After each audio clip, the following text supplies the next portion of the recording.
Good morning, everyone. Everyone in the hearing room and those watching on YouTube. In accordance with sections 45 and 53 of the Planning Act 1990 as amended, this meeting of the Committee of the Adjustment of the City of Toronto is called to order. Before I continue with my remarks, I'd like to make some introductions. First, our panel. On my far left is Ms. Natalia Popovic. On my near left is Ms. Laura Alderson. On my near right is Ms. Sophia Ruddick, and on my far right is Mr. Bill Dalton. And my name is Donald Taylor, and I'll be chairing this morning's hearing. The Committee of Adjustment considers applications for variances from the provisions of the zoning that applies to property, permission to extend or alter lawful non-conforming uses, and permission to sever property to create new lots. We acknowledge the land we're meeting on is the historical territory of many nations, including the Mississaugas of the Credit, the Anishinaabe, the Chippewa, the Haudenosaunee, and the Wendat peoples, and is now home to many diverse First Nations, Inuit, and Métis peoples. We also acknowledge that Toronto is covered by Treaty 13 with the Mississaugas of the Credit. Committee of Adjustment public hearings are now conducted in a hybrid in-person and virtual format. Some applicants and participants will make their submissions in person, and others will participate virtually by electronic means through WebEx, an online digital platform. The meetings are also streamed on the Toronto City Planning YouTube channel, and anyone wishing to view the hearing may watch on YouTube. Those who want to participate virtually and have registered in advance will be connecting with their computer, tablet, smartphone, or telephone, and have the option of participating via video or audio only. All virtual participants will automatically be muted on entry. When your item is called, you will be unmuted by the moderator, one person at a time. We ask that you also mute your devices until you're called on to speak. Those participating by video appearance will be temporarily upgraded to panelist when your item is being held. During this time, your camera will be enabled. You will only be visible during your 5-minute allotted speaking time. At all other times, your video will be disabled and you will be reinstated as an attendee. For both in-person and virtual participants, Committee of Adjustment staff will share presentations submitted in accordance with the written submission deadline. Those participating through WebEx are not allowed to use share screen or any other panelist controls during a video appearance. The host will remove you from the panelist role if you fail to respect this instruction. People attending in person today who want to receive a copy of the decision of the committee on an application must fill out a decision request card, and those participating virtually need to submit a written request for a decision by email. Please ensure that you include your name, address, and email address because the Committee of Adjustment and the Toronto Local Appeal Body, TLAB, will be sending notifications and appeal updates by email. If you do not agree with the decision of the committee, you may be able to appeal the decision to the Toronto Local Appeal Body or in some limited circumstances to the Ontario Land Tribunal. However, the provincial government amended the Planning Act and generally removed rights of third parties to appeal Committee of Adjustment decisions. Only the applicant, the Minister of Municipal Affairs and Housing, specified persons and public bodies, as those terms are defined in the Planning Act, are permitted to appeal decisions of the Committee of Adjustment. Appeal instructions are set out at the bottom of the decision of the committee. Our hearing procedure is that I will call each item in the order listed on the agenda, with the exception of cases where the applicant has requested that the item be deferred from consideration today, in which case we'll dispense with those firstly and then move back onto the regular agenda. Where an application is uncontested, the agent or applicant may proceed with their presentation if desired. When the committee does not require a presentation, applicants are to advise the chair should they wish to speak to the committee. The committee may ask questions and/or take the matter into committee for a decision. Each speaker, including the applicant agent, will be given a maximum of 5 minutes to address the committee. I will comment when you are reaching the 5 minutes. Any presentation or other material you wish to submit to the committee must have been emailed in advance of this hearing. Staff and committee members cannot accept materials at the hearing. When addressing the committee, please clearly state your name and address. Please remember to confine your remarks to the matters outlined in the application. So that would either be the consent or the minor variances that are being requested. The applicant or agent will proceed first and will make a presentation to the committee on the application if required. Please note that the committee may not entertain revisions to proposals at the hearing today. The committee may decide to defer the application if substantially revised to ensure the revised application is accurate and that all those entitled to notice of the application are informed of the changes. Then, individuals either in support or opposed of the application will be invited to speak. Generally, we first call on speakers in the hearing room and then those participating through WebEx. Committee members may ask questions of each speaker after they have finished their presentation. When all speakers are finished, the applicant agent has an opportunity to rebut only those issues that were raised by the speakers. This will mark the end of the discussion, and the application will then be taken into committee for a decision. Before hearing our first item today, we need confirmation of the minutes of the last meeting, which was held on March the 12th. Could I have a motion to adopt those minutes? Mr. Chair, I will bring that motion. Thank you, Ms. Popovic, and a seconder. And I'll second that motion. Thank you, Ms. Alderson. All in favor? Okay, the minutes of the last meeting have been confirmed. I'll ask firstly of the panel, are there any declarations of interest for items in this time slot? Yes, I have a conflict with item 9, as I'm working on several files in that area, so I should remove myself from adjudicating on any such matters. Thank you, Mr. Dalton. And I'll ask the same question of staff. Are there any declarations of interest? No. Madam Deputy Secretary Treasurer, have you received any requests for deferral by applicants? Yes, Mr. Chair, item 17.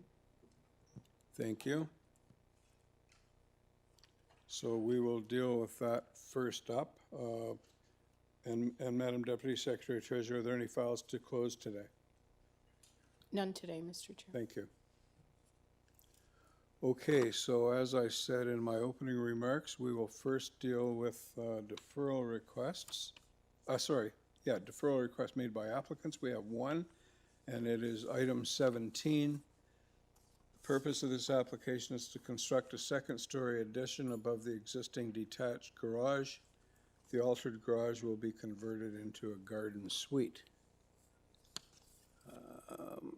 The agent is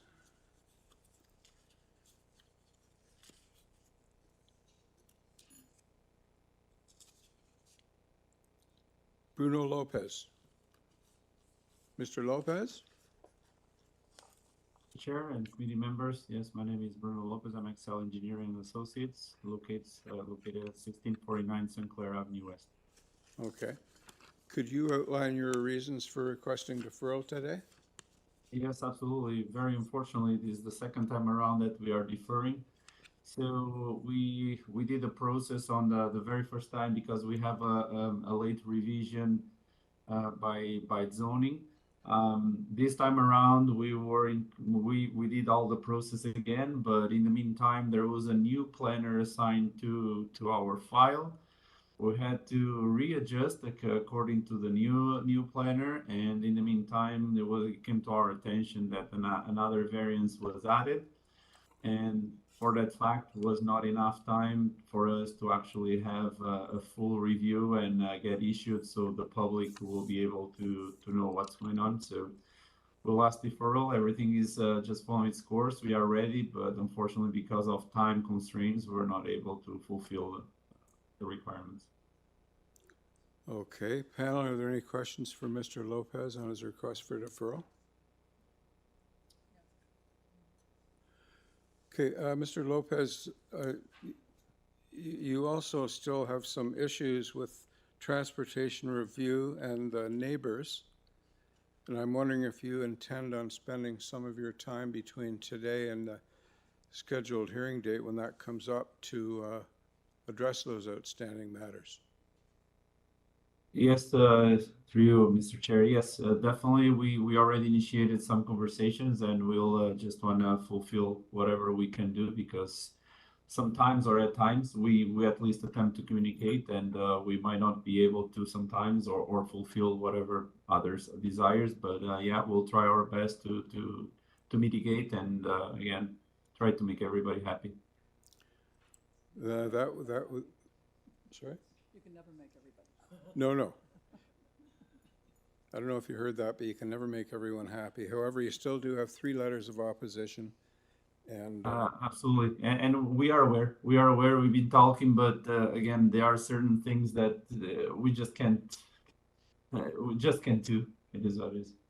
yep, all you can do is your best. Absolutely, and we try very hard. Believe me. Okay, I guess we can entertain then a motion on the request for deferral of item 17. Can we just, is there anyone in the room for 20 Blakeley Avenue? Okay, thank you. Yeah, sorry about that. I just relying on my list of interested people, which isn't always accurate. Anyway, thank you. So we're good to go then for a motion. Mr. Chair, I'll bring the motion to defer to allow the applicant to make the necessary adjustments and have the necessary communications. Great, thank you, Ms. Popovic. Is there a second I'll for second that motion. Thank you, Ms. Alderson. All in favor? Okay, item 17 has been deferred. Thank you, Mr. Lopez, and we'll see you again, either on this matter or another one. Thank you. So now we can go back and start considering matters from the beginning of the agenda. The first item is 15 Lockport Avenue. Just bear with me while I do a little summary of what's going on with this one. And I have a frozen screen. Can't read it. Anyway.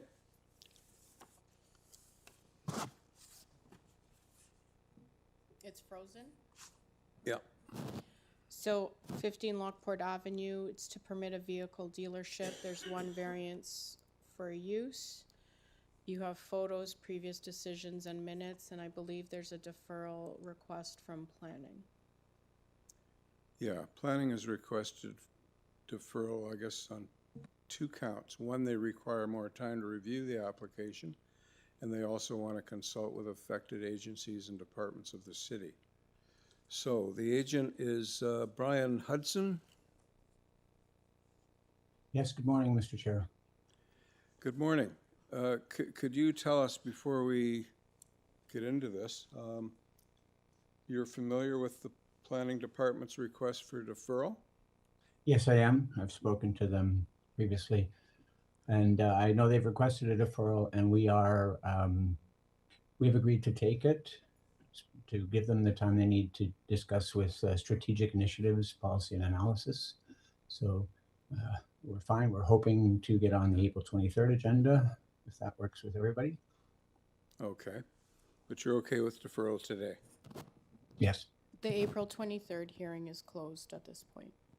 You'll have to just reach out to your application technician, and they'll Thank work you. with you for a new hearing date. Okay, thank you. So, any questions, panel, for Mr. Hudson? No? Okay, then let's have a motion to deal with his request. I'll move to defer this matter as requested by planning to allow the parties the opportunity to consult as needed. Thank you, Ms. Reddick. Is there a seconder for Ms. Reddick's motion? I'll second that. Thank you, Mr. Dalton. All in favor? Okay, item 1 is deferred.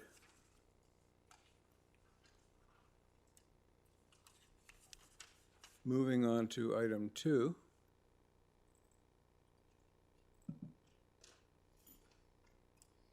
My computer is now thawed out. I can read this one. Purpose Five. is, 5, you have Sorry? it now? I got it. Oh, okay. This is 510 Prince Edward Drive North.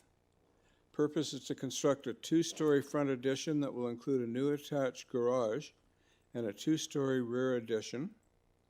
A previous Committee of Adjustment decision approved variances relating to front and side yard setbacks, platform and canopy encroachment, and driveway positioning.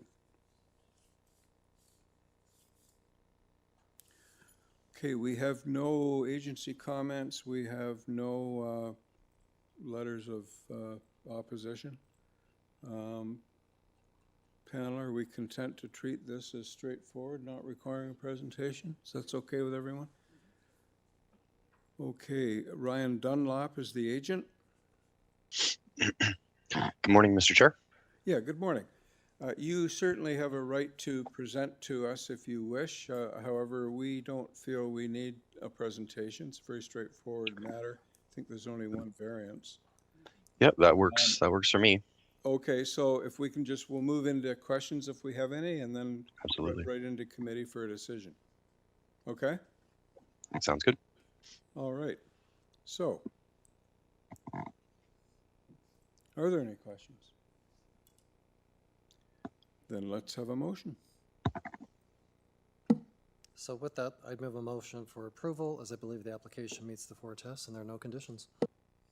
Thank you. Is there a seconder for Mr. Dalton's motion? I'll second that motion. Thank you, Ms. Alderson. All in favor? Item 2 is approved with no conditions. Unanimously approved. Thank you, Mr. Dunlop. Moving on to item 3.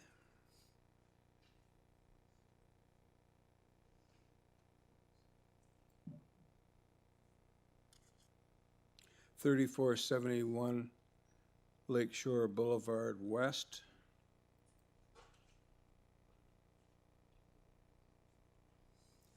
Purpose is to construct a new rooftop pod hotel that will contain a total of 6 suites. The main floor will be used as a commercial space. There are 4 variances. We have Urban Forestry is requesting their condition 1. We have a Planning Department condition. We have an opposition letter from number 42 Ash Crescent. And we have, in addition to the agent, we have 2 people registered to speak to this matter. Simon de Groot, who apparently is in person. Yes, sir. I'll be calling on you in due course. And Tim Dodson, who is participating virtually.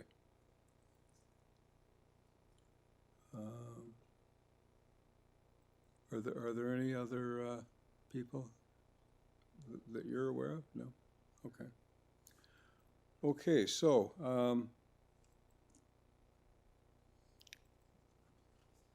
this is pretty straightforward, but due to the opposition and the interest of parties to speak to it, I think we better have a presentation from Edward Mack, the agent. Chair and members of the committee. Morning. Yes. So, sorry, I didn't have a full presentation. What's your name and address, please? Sorry. Yes, it's Edward Mack of Evans Planning. Address is 9212 Yonge Street, Richmond Hill. Okay. And yeah, so in terms of this application, we've been working diligently with community planning as well as transportation to address the concerns that was first identified through the initial application. So the project was refined to bring to its current state in front of the committee, we appreciate staff support and guiding the application in terms of where there were some weaknesses and some concerns. So we were able to satisfactorily address staff's concern there. And with regards to I understand there was a letter of objection received by the committee. specifically with regards to the rear yard and the side yard setback.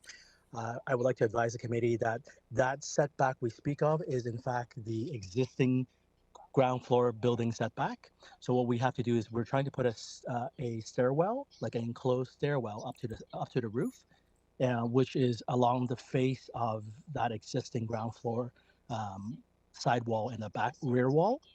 And that is the reason why there is this setback reduction request. It is a direct reflection of the stairwell going up to the second floor, following the face of the existing building.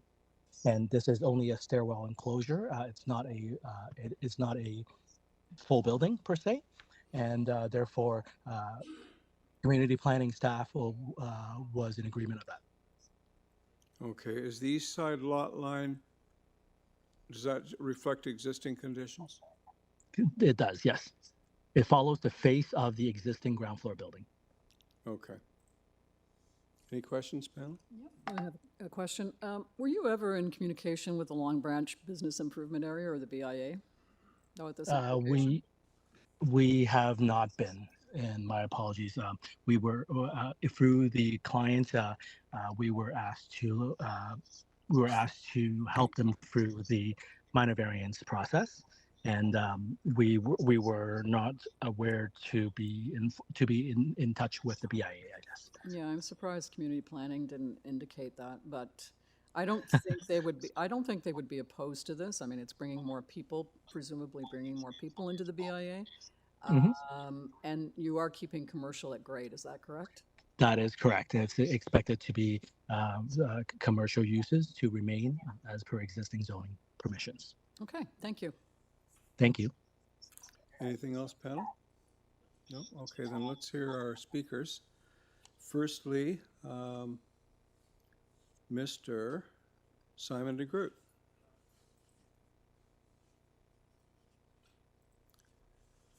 You could just repeat your name and give us your address to start things off. Good morning. I'm Simon de Groot.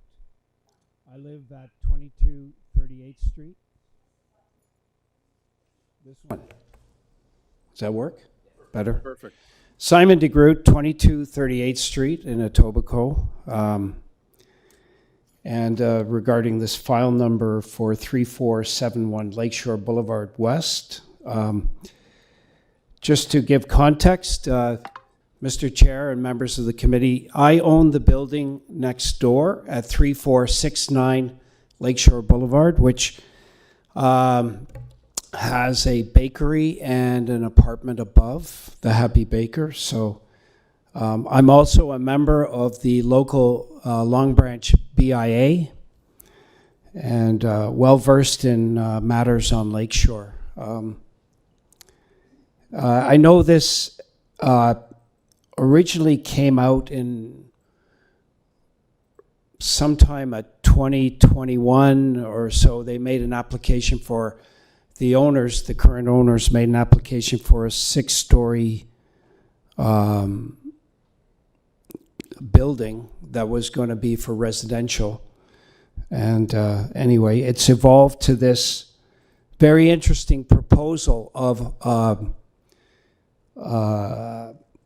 6 suites on top of the roof. And my understanding that the original structure will be used where these pods will be built on top.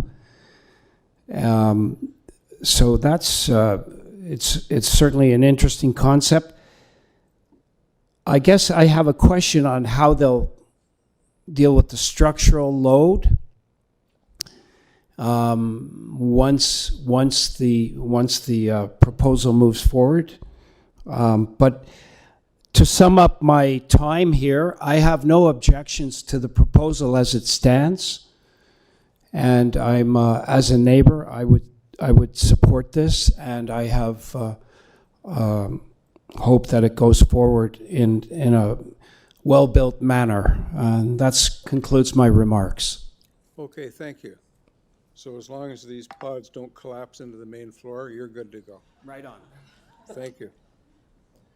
Okay, now we can hear from a virtual participant, Tim Dobson. Good afternoon. Good day.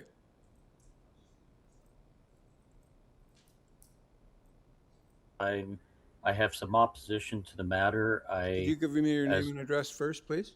Oh yeah, Tim Dobson, at 3450 Lakeshore Boulevard West, just across the street Okay, from thank this you. Go ahead. location. Yep, go ahead. My concerns are on the setback side and rear. I don't oppose the hotel use, although I do have concerns in terms of the lack of parking, since there is no parking on 31st Street, and there's going to be probably some spillover. The setback variances that they're requesting are extreme variances. I understand that they do reflect the first floor condition. So essentially, the first floor structure is already non-compliant to the variances, and that'll be exacerbated with having the second story intrude into the side setback and the rear setback in particular, which abuts a residential property. And currently, the existing structure is right at the lot line, impeding the growth of a boundary tree that is part of a residential complex or a residential property. And so that's where my concerns are. Now, in terms of no parking allocation, that's another concern. I know the city is encouraging a lot of no parking developments, and the spillover effect is people parking in the neighboring streets, which is already a problem currently. The first floor commercial use is fine. There is existing 4 parking spaces. But what I will caution on is that that particular property in that particular traffic intersection is prone to a lot of collisions because 30th Street and 31st Street do not align. And there's a traffic light there that regularly has people running through red lights and turning into the parking space for those 4 spaces on the ground floor does occasionally result in automotive collisions of people trying to turn into that parking space or back out of it. So there'd be concern from a traffic standpoint of the safety of that parking spaces at the intersection of 30th and 31st Street with the traffic light. So I would ask that these stairwells and or rooftop pods not impede into the side setback, because in essence you'll essentially be legalizing the ground floor, which is non-compliant. I know we can't change the ground floor, but if there's a new development like the 6-story structure that was originally planned for the site, they would have to deal with those setbacks. They could not go right to a 0 lot line as the existing condition. So I do not want to see the committee approve the second floor additions, which would also impede into the 7.5 meter rear setback and also the side lots as well. Okay, are you finished? Yes. Yeah, I would just note that the proposed pods are set back from the existing walls. So the pods themselves aren't encroaching. The only encroachment in the rear yard is the stairwell and open staircase. Yes, well, that's still an intrusion into the setback. Doesn't matter whether it's a stairwell or not. I was just clarifying. You said I think you said the substantive construction of the pods. They're actually set back from the walls of the existing building below. But are they set back 7.5 meters from the rear lot line? No, you're correct there. Okay. Okay, panel, any other questions or comments for Mr. Dobson? No? Okay, Mr. Mack. Yes. You Yes. you have, as you heard, support from Mr. DeGroot, subject to the engineering efficacy of your proposal, and you had some concerns expressed by Mr. Dobson. So you have 5 minutes to comment on what you heard. Thank you, Mr. Chair. So with regards to the rear yard setback, I can confirm that our pods are actually beyond the rear yard setback itself. What's creating the The variance is in fact the stair enclosure that pops up through the ceiling. With regards to the side yard setback, sorry, I don't have the drawings in front of me this second. Let me just. Please, I apologize. My computer is malfunctioning. Oh, thank you, thank you. So on the second floor, on the second floor, let's see here. The pod. Thank you, thank you. The pods are approximately 1.5 meters from the side yard. 1.5 meters from the side yard lot line. But the culprit of it all is that the stair enclosure itself, which lines up with the edge of the building, and which is what the premise of the PPR zoning review had identified. So, but the rear yard setback, we're talking about the pods itself. It's certainly well far from the rear yard setback requirements.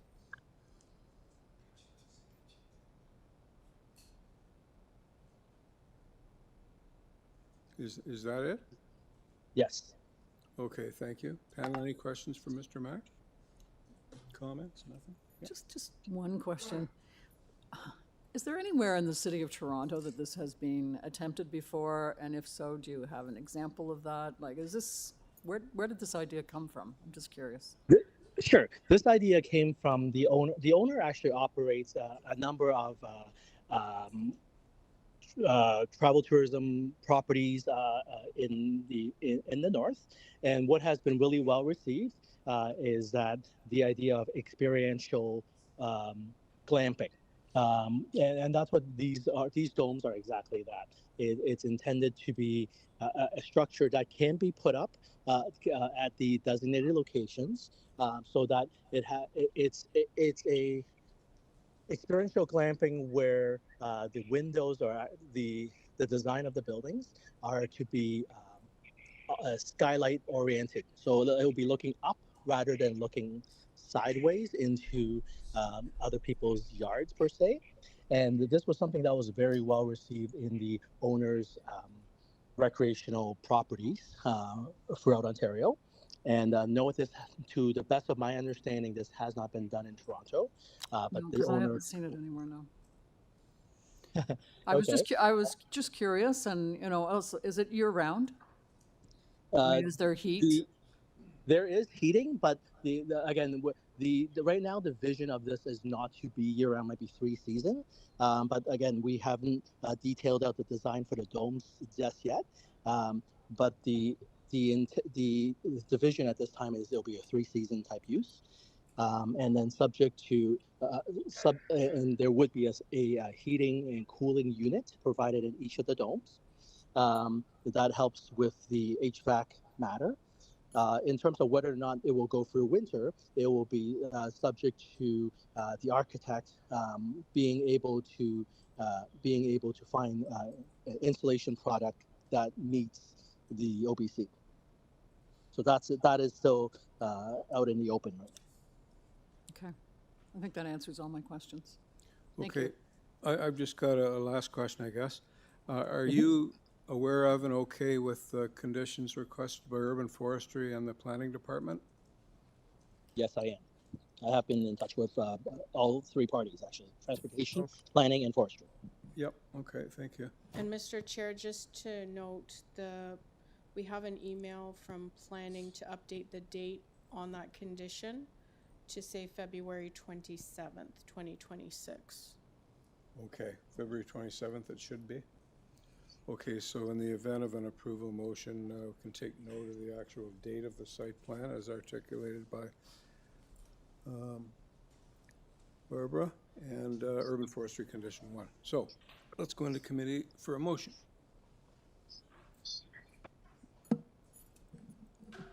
So with that, I move a motion for approval, as I believe the application meets the 4 tests, subject to the March 11th planning memo, which ties it to the February 27th, 2026 architectural plans as it relates to the layout of the modular domes, as well as the March 19th Environment, Climate, and Forestry memo noting condition number 1.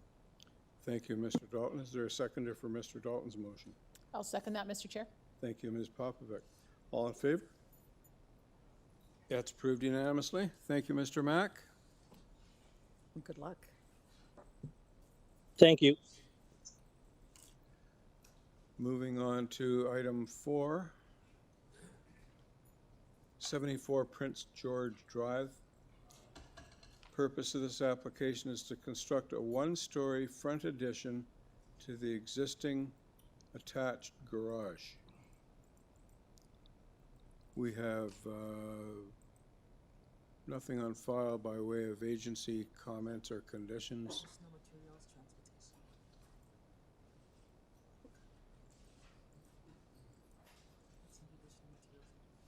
Okay, we do, I'll have to, thank you. I'll have to look at that.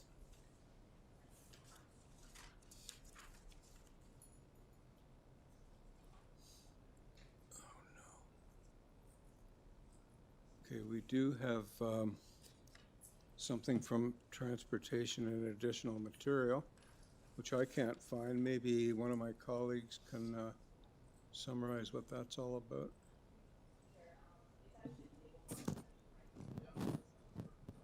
Oh, that's why, yeah, and we did discuss that this morning. So we, all right.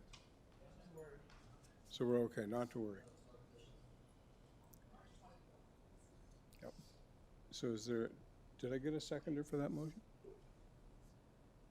Not sure I did. Someone put forward a motion? We're on Yeah. the board now, and I threw you off. I threw you off. So.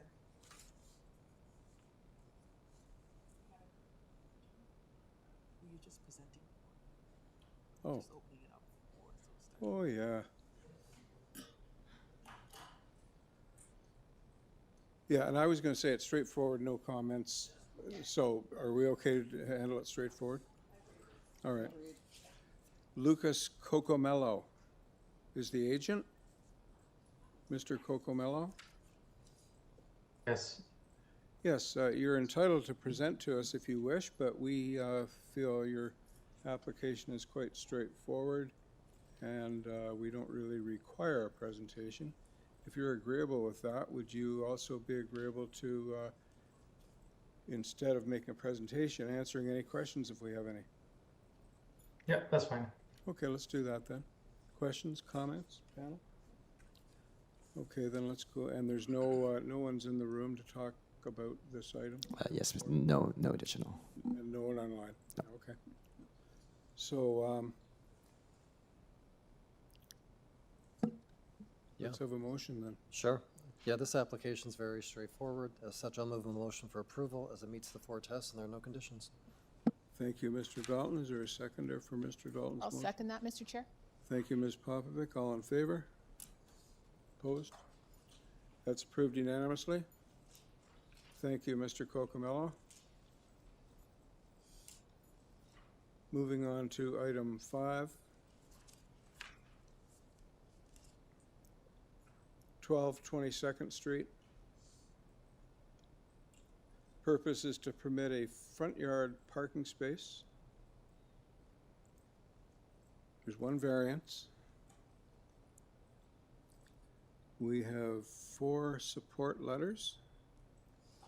And we have transportation review recommending refusal. So can we call on the agent, Mirka Kulesha? So she is in person. Good morning. Am I on? Good morning. My name is Mirka Kulesha. I live in Oakville, 452 Tennyson Drive.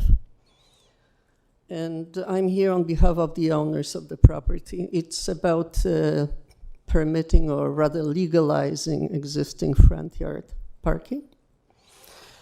The property's location. Oh.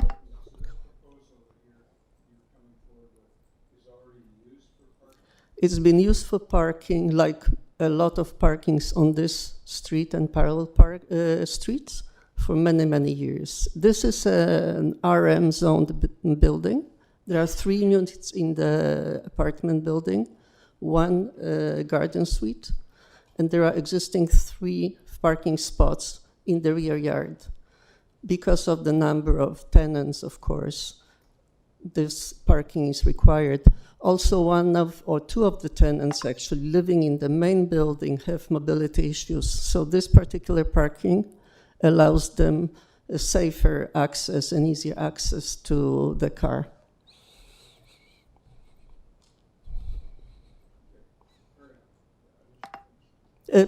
Well, I can come up with the full presentation. The situation there is that it's actually traffic limited to local residents. However, because of the size of the lots and lot configurations, a lot of people park there in the front, at the front in the driveway. There are usually no parking spots in the street. Actually, one of the tenants applied for a street parking permit a couple of years ago, and unfortunately he was declined. He was told it's not possible. 2 days ago, I drove around that area, and only on this particular street, there were 14 vehicles parking in the front yards, which basically underlines the need for parking spots there. The street parking, parking in the street is usually not available because of first of all, again, the size of the lots, the fact that there is Humber College nearby and a lot of students park there during the day. And now situation is even worse because there is a construction of Humber College extension, which means basically contractors come over and park early in the morning and park there for hours. So the tenants would have really nowhere to go or drive around looking for a parking spot on the nearby streets, usually in most cases. We also have, of course, support letters from all the tenants. I think I would like to quote one tenant because it summarizes the whole situation. What she says on behalf of hers and believe her husband and everybody else, the existing parking arrangement has been stable, safe, functional for years. No negative impact on neighboring properties and landscape. It's become part of the practical rhythm of the homes on our block, and its continued use would maintain that stability. Of course, transportation remarks are understandable.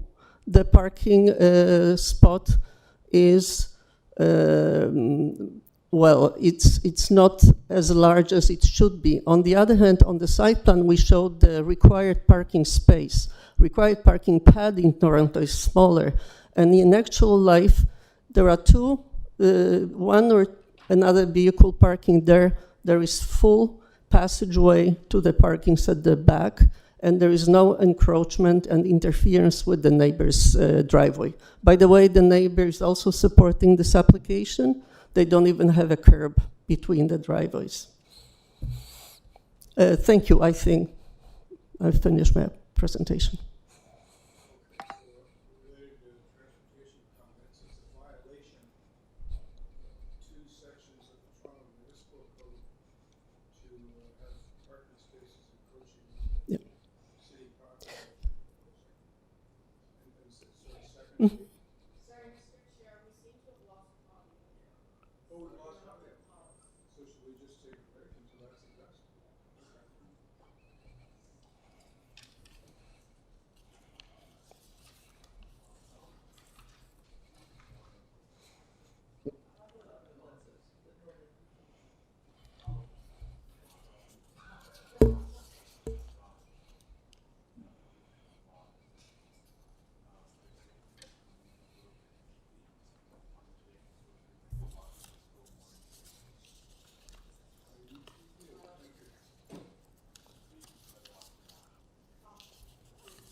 Yeah, so I think it's gonna last a little bit longer.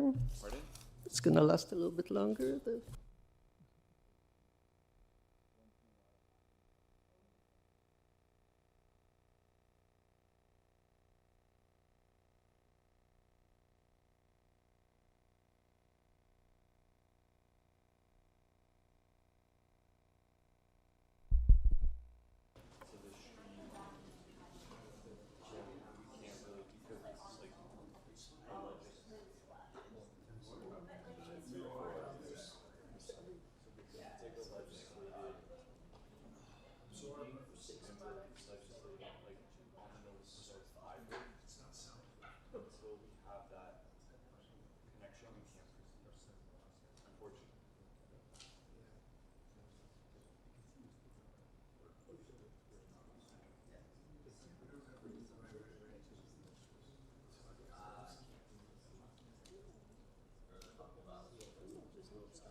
it's easy enough for him to bring this.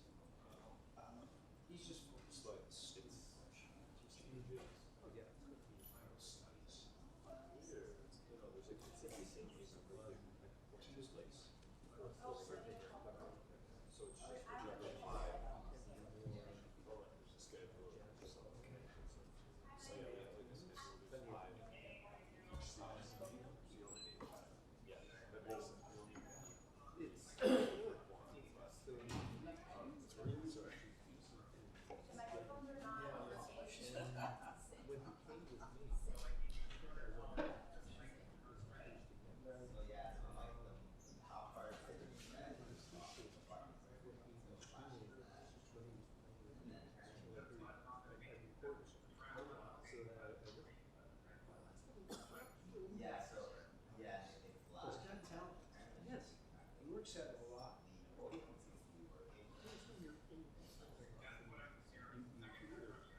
Oh, I think we're back.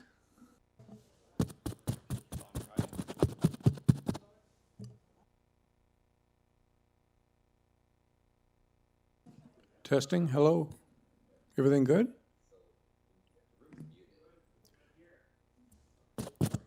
You can't hear?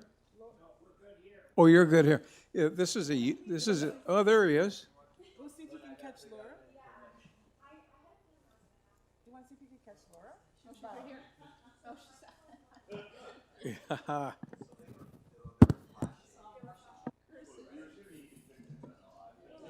Yeah. These wires aren't long enough. It was just doing it, like right before he walked in the room. It's fixed?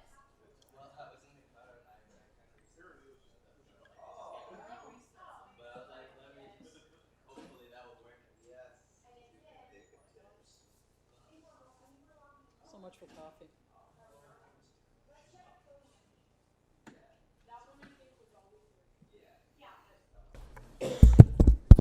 Yeah.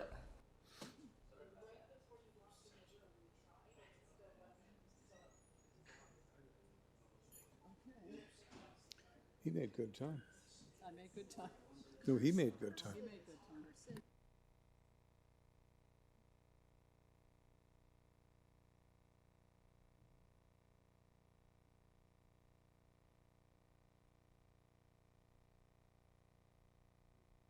Okay, Mr. Chair, I think we're ready to.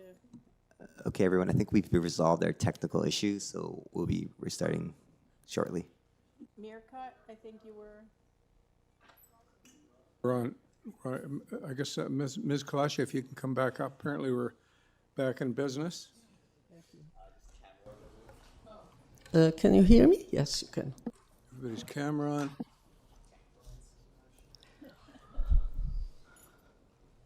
There we go.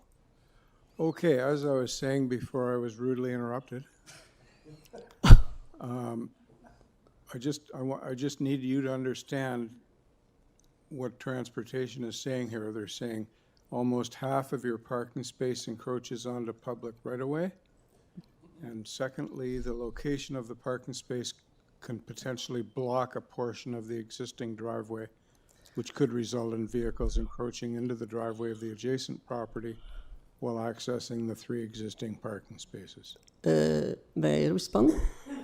So I absolutely understand the implication of this, but it's actually more about numerical non-compliance rather than actual impact. The parking vehicle, even a larger van, the distance between the back of the larger van to the side of to the edge of the sidewalk is 2 meters. It doesn't interfere with pedestrian traffic. It doesn't interfere with the traffic on the street. As far as the passage to the rear of the property, as I said, basically considering the sizes of main two types of the vehicles parking there, sedans or vans, both of them actually allowed the passage of 2.6, which is the minimum driveway width in City of Toronto. I have pictures to show that, but of course I know I'm not allowed to do this now. So that's all I can say. Again, it's a very old situation. This is a paved area. It's been paved for many, many years. And very similar arrangements are all over the place there. So that's just about it. I can only hope that the committee will understand the predicament of the tenants there. And especially now, after recent zoning bylaws, when more units are allowed, I don't believe it's a one and only situation. We need to let people park somewhere, and the street parking is not available. Okay. That's all I can say. There is no encroachment that would interfere with the city traffic or pedestrian traffic. Okay, thank you. Thank you. I think part of what you need to know, though, is half of that parking space is on city property. So they may not permit you or give you a license to park on city property, regardless of what the committee does with this application. So there's no guarantee Yeah. that you'll be able to maintain that parking. I can understand that they might appeal if it's a positive decision, but I'm also aware that there is a way to arrange a permit to park partially on the city property. Well, I haven't dealt with this for many years, but I remember in the past similar situation. Okay, thank you. Panel, any final comments or Yeah, questions? so why is it you're not able to park on the existing driveway? I'm sorry? Why is it you're not able to park that car on the existing? Because as you can see on the submitted site plan, there are 3 parking spots in the backyard. Yeah. But the length of it looks like it could fit, but it doesn't fit? On the driveway. Yeah. You cannot block the other tenants moving back. No, I know it would require everyone to come out in unison if you were all there, but it's Yeah. possible, no? Of course it is possible. Yeah, it really depends on the arrangements. As I said, this appears to be a very harmonious community, and the people who live there, they've lived there for many, many years. Right. That's what I found out when I talked to the owners and when I read the letters of support again. It's a very stable situation. Okay, thanks. Anything else, panel? No? Okay, then I think there's no one in the room that came to speak to this item, I don't believe, is there? Show me your hand if so. No? And there's no one online. That's correct. Okay, so we can go into committee then for a motion. You can take your seat. I think. Thank you. Yep.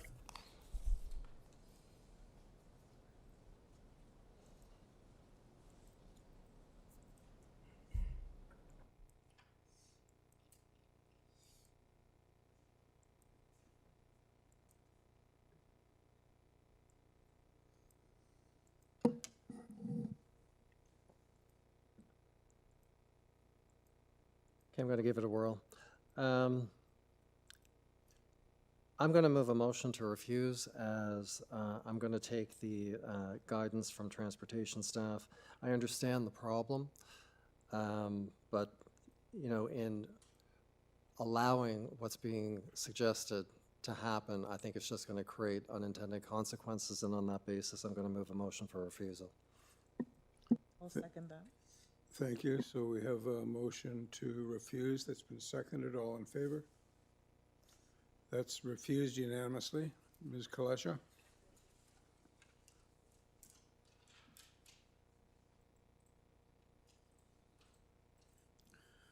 Moving on to item 6, 99 13th Street. Purpose is to construct a new detached dwelling with an attached garage.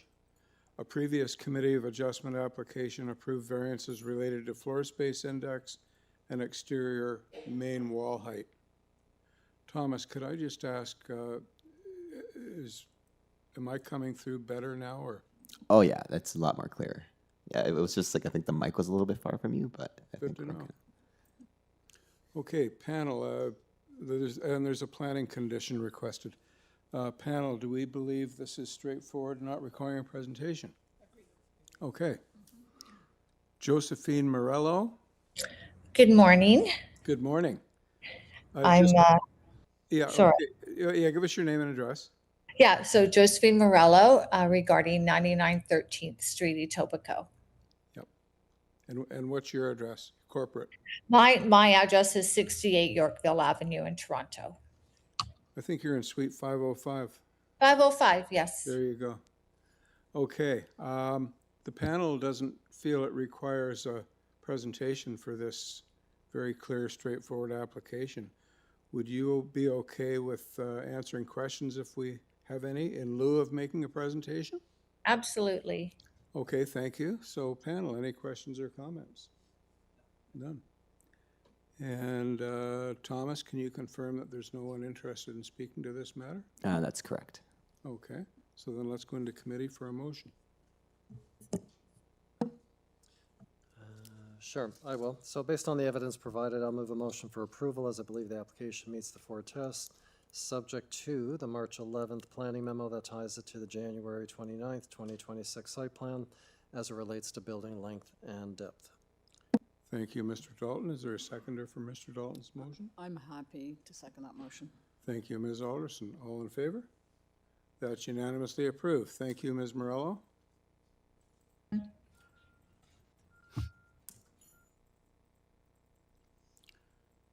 Next up, item number 7, 2 McLeod Street. Purpose is to construct a second-story addition above the existing dwelling. There's one variance. We have a planning condition, 10 support letters, and a presentation. Panel, are we in agreement that this is straightforward, not requiring a presentation? So, Mr. Chair, we do have one area resident registered. So, Oh, yes. I would say, yeah. Okay, so I think in light of that, we should have a very brief presentation.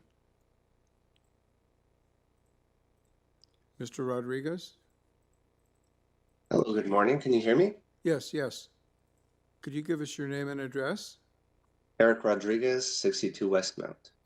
Okay, and we do have an in-person speaker on this item, so I think we should take advantage of an opportunity to hear a brief presentation from you. I see that you already have a presentation. I do, yes. This is, so I'm the architect for the project.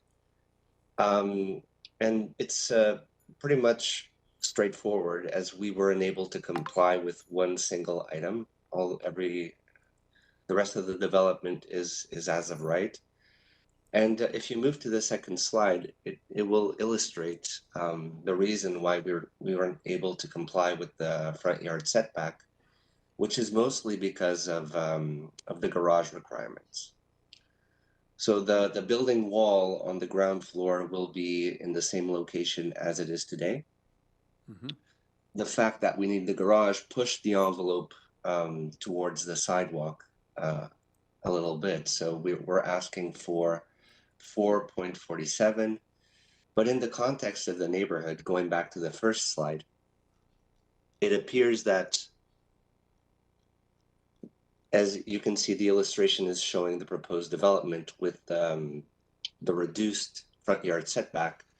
It is in line with the context of the street, and it is our opinion that it will not in any way alter the character of the street. As well, from an architectural perspective, not necessarily zoning, but we also are designing the home in materials that are present in the street with brick masonry and stucco. There's some illustrations of how the house will look like at the end of the presentation.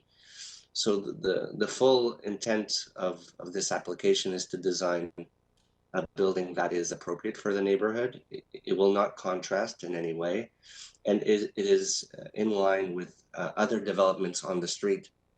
The existing building is a post-war bungalow, and on the street there have been many that have gone through this transformation of adding a second story, mostly due to space limitations. It's a young growing family.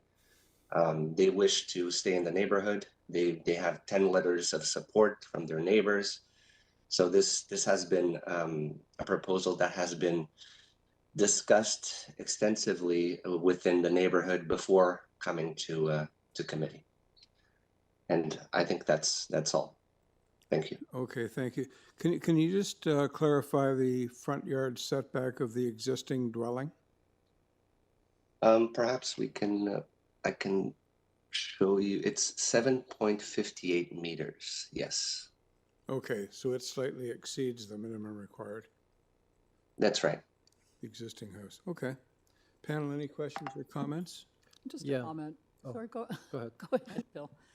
I think this architecture is just fascinating. And I was wondering if you'd had any issues with the immediate neighbors. Were they concerned at all with this proposal or no? No, so the only neighbor would be for McLeod, that would be to the east. Okay. And they have a pretty generous driveway in between the two buildings. I see. Yeah. On the west side, there's just a vehicle garage, so there's no house. There's no house. No. Yeah. I see that now. No, I just wanted to congratulate you on the design. I think it's very interesting. Thank you so much. Any other comments? Yeah, so the notice says you're looking for reducing it to 4.52, but your drawing is saying 4.47. Which is right? It would be the notice. Okay, very good. Thank you. Thank you. Thank you for highlighting that. That's what Bill does. He highlights a lot of things. So we like him. Any other comments, questions? Okay, let's invite Mr. Bada to the podium.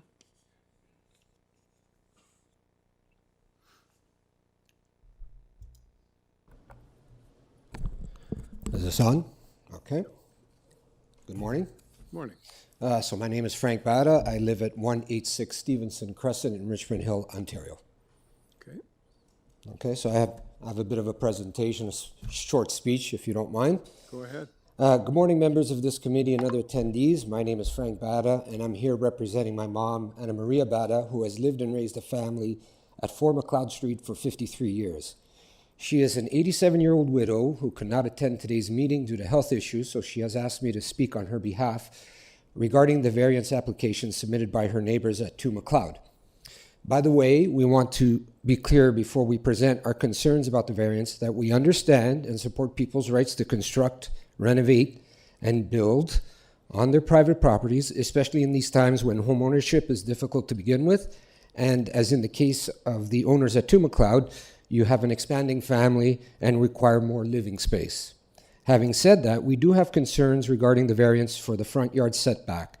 These issues can be summarized as environmental and health and safety in nature.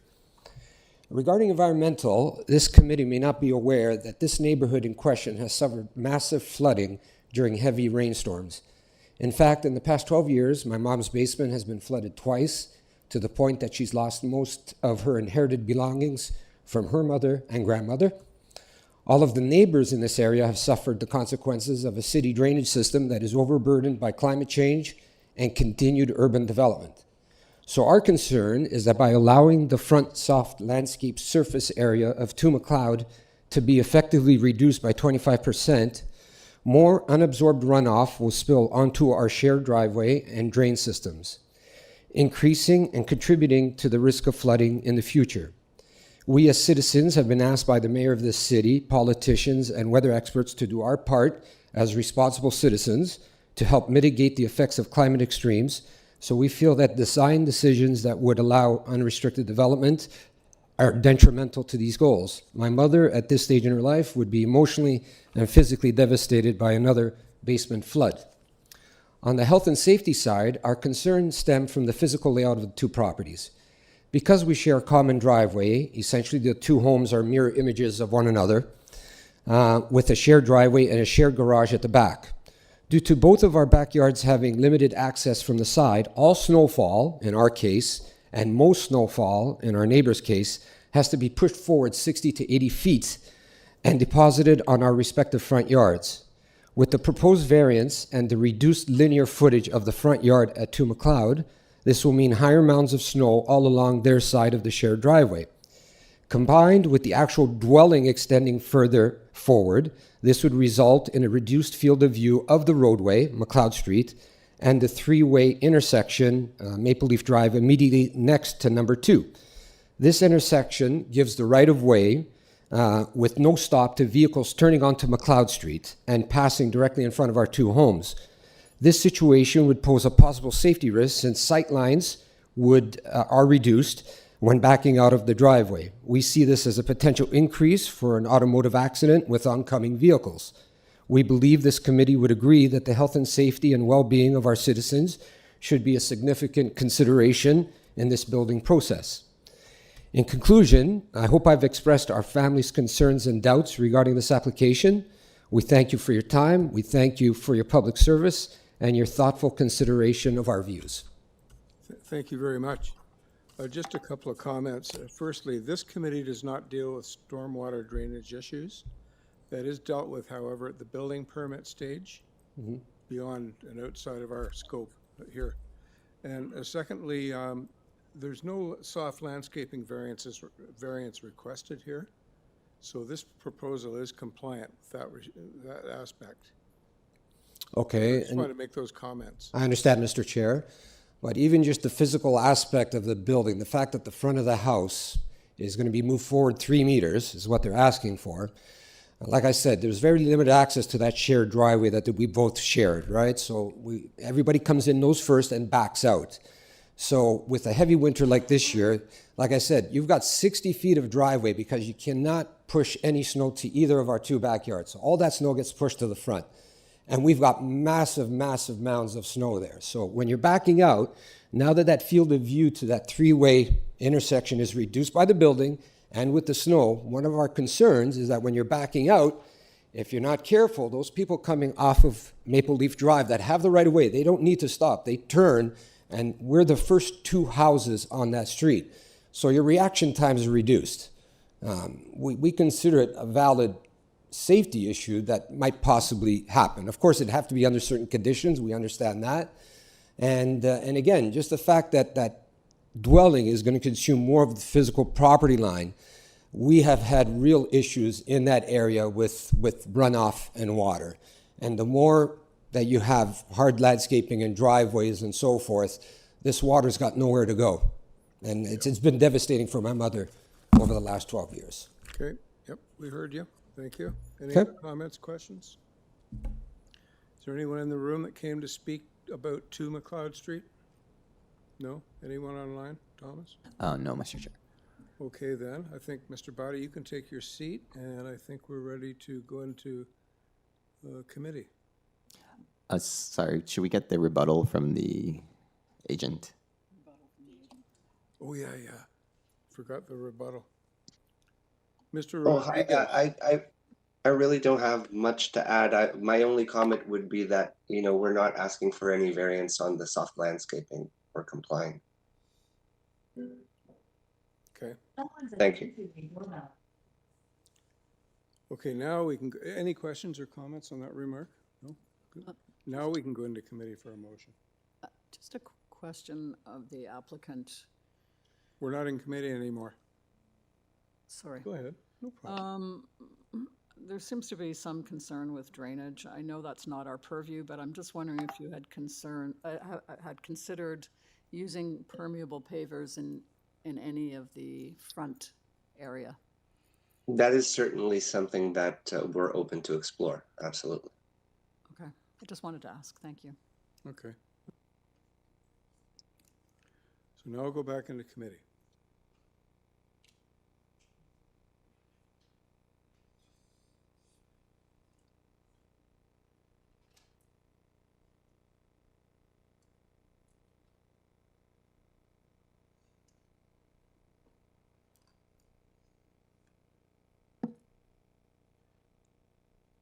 No takers. I'll give it a whirl.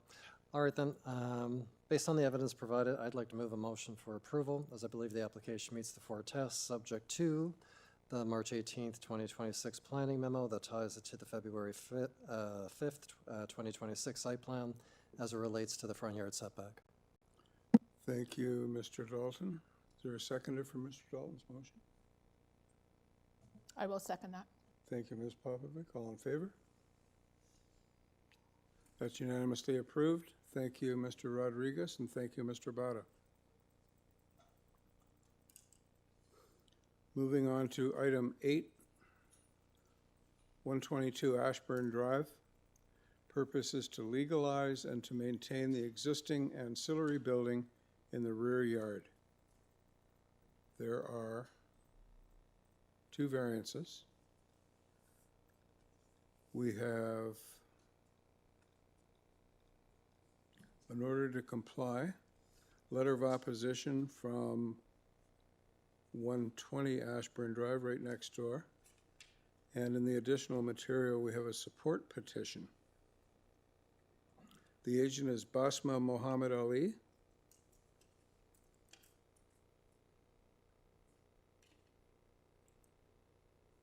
So sorry, Mr. Chair, he has two. I'm just going to connect the other one, see if that one works.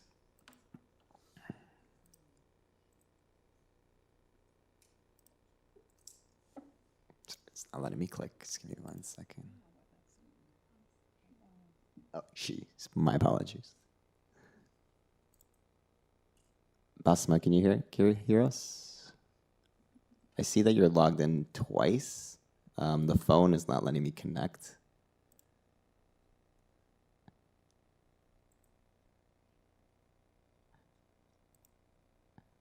If anything, if you want to call in, I do see you're called in, but it's not letting me connect.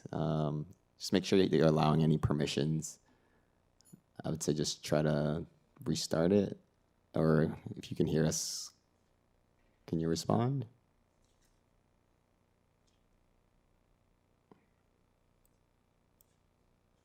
Okay, let me try this again. Refresh. Oh, wait. Can you hear me? Yes. Yes, I can hear you now. Thank you. Okay. Yes. Good morning. My name is Basma Mohammed Ali from CM Designers and Engineers, located at 537 Downport Road, Scarborough. Okay, good morning. In light of the fact that we have a letter of opposition here from your neighbor at 120, perhaps a brief presentation, and maybe if you can, just sort of reflect on the comments that your neighbor has made. He's got comments Yes. on both of the variances. Okay, sure. Other than that, it's pretty straightforward what you're doing. We don't need to hear much on that, but I think it might be useful to speak to what your neighbor is saying. Okay, with all respect with our neighbor, but the neighbor property on the opposite side of this ancillary building, and we believe that will not affect his property. Additionally, the owner, he already discussed with him for these variances, and he's ready for any further concern. That's it? Yeah, that's it. Okay, questions, comments, panel? Yeah. So this is to legalize a couple of items, but I just wanted to confirm. The notice is saying the ancillary building has a total area of 384 square feet, but the order to comply notes it at 260 square feet. So what's the 124 square feet difference?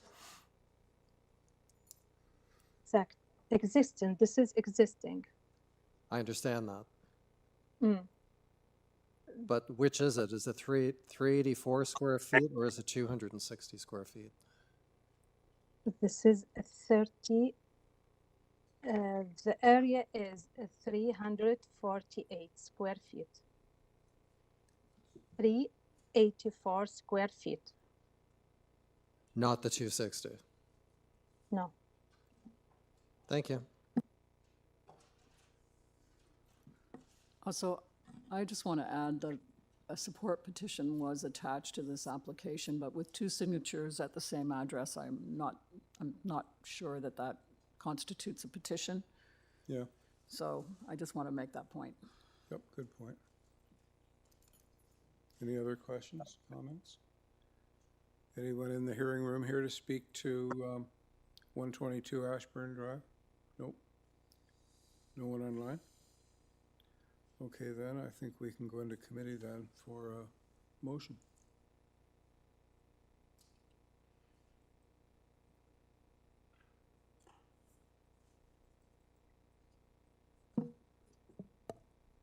I'll move a motion for approval as I believe the application meets the 4 tests and there are Thank you, Mr. no Bell. conditions. Oop, sorry, no conditions. There you go. Is there a seconder for Mr. Second Bell? that, Mr. Thank you, Chair. Ms. Popovic. All in favor? That's approved unanimously. Thank you, Ms. Mohammed Ali.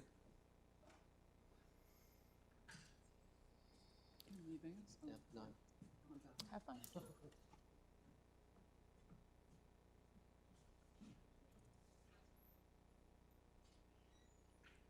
We're now dealing with item 9.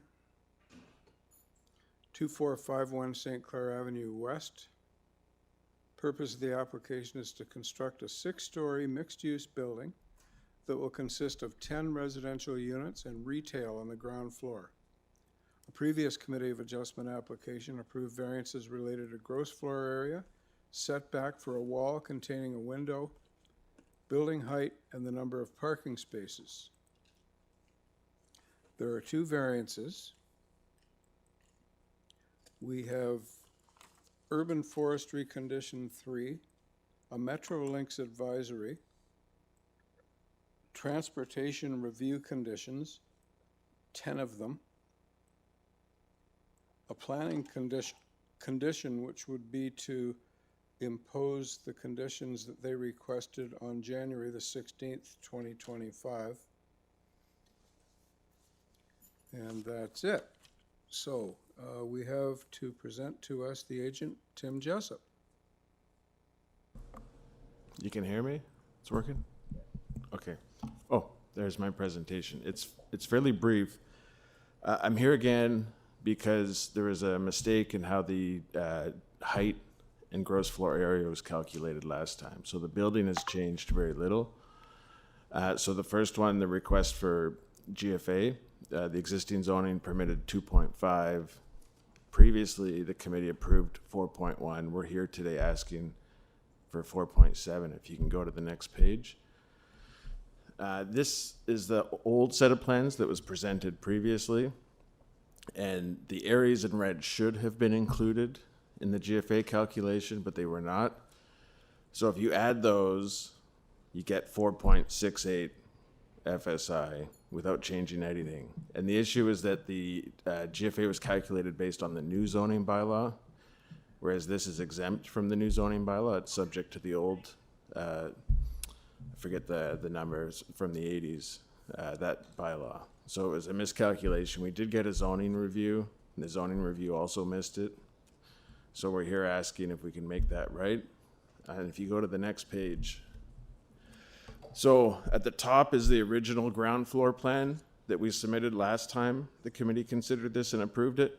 We have made a few changes. The area highlighted in red used to be unenclosed space, and that was because we had mechanical, electrical in the basement, but we've moved that up to the first floor, so we've done some redesigning. But overall, we're here asking for 4.7 FSI. And if you go to the next slide, for height, the zoning originally allowed 20. Previously, the committee approved 20.5. We're here asking for 22.47. If you go to the next page. This is the original plan the committee previously considered.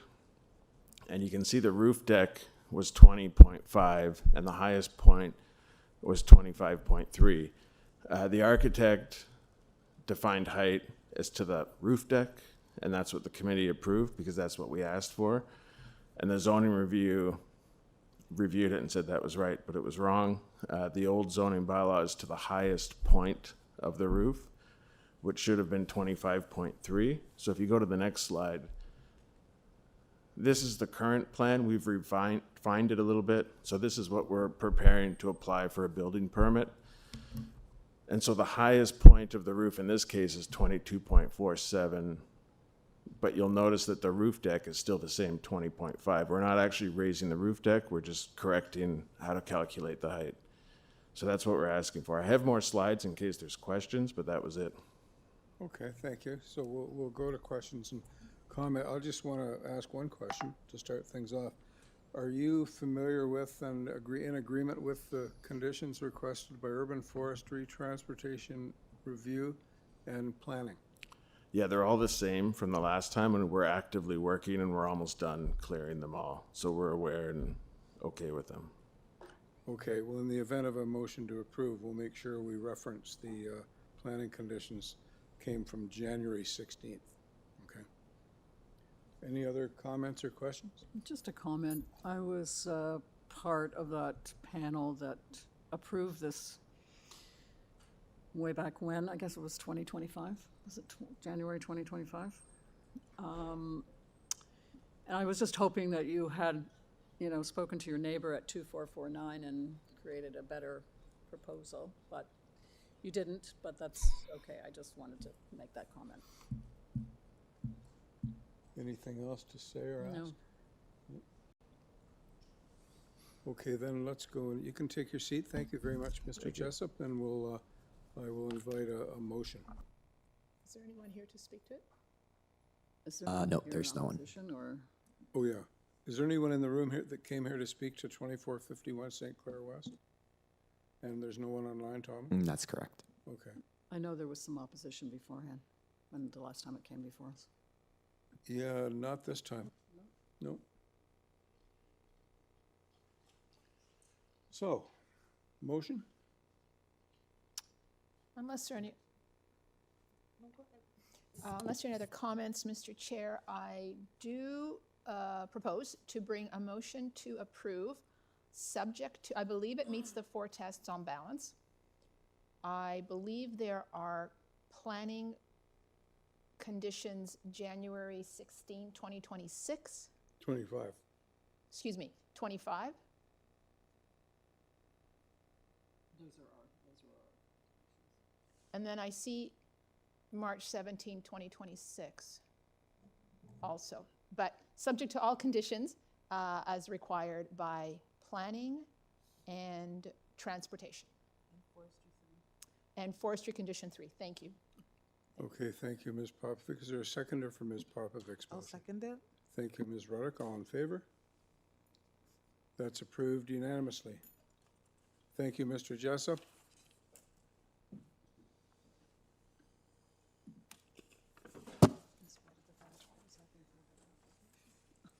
What's that?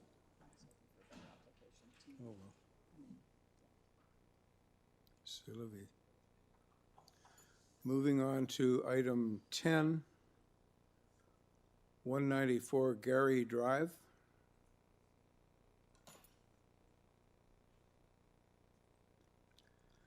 Purpose is to construct a new garden suite in the rear yard. Oh, I better wait for Mr. Dalton.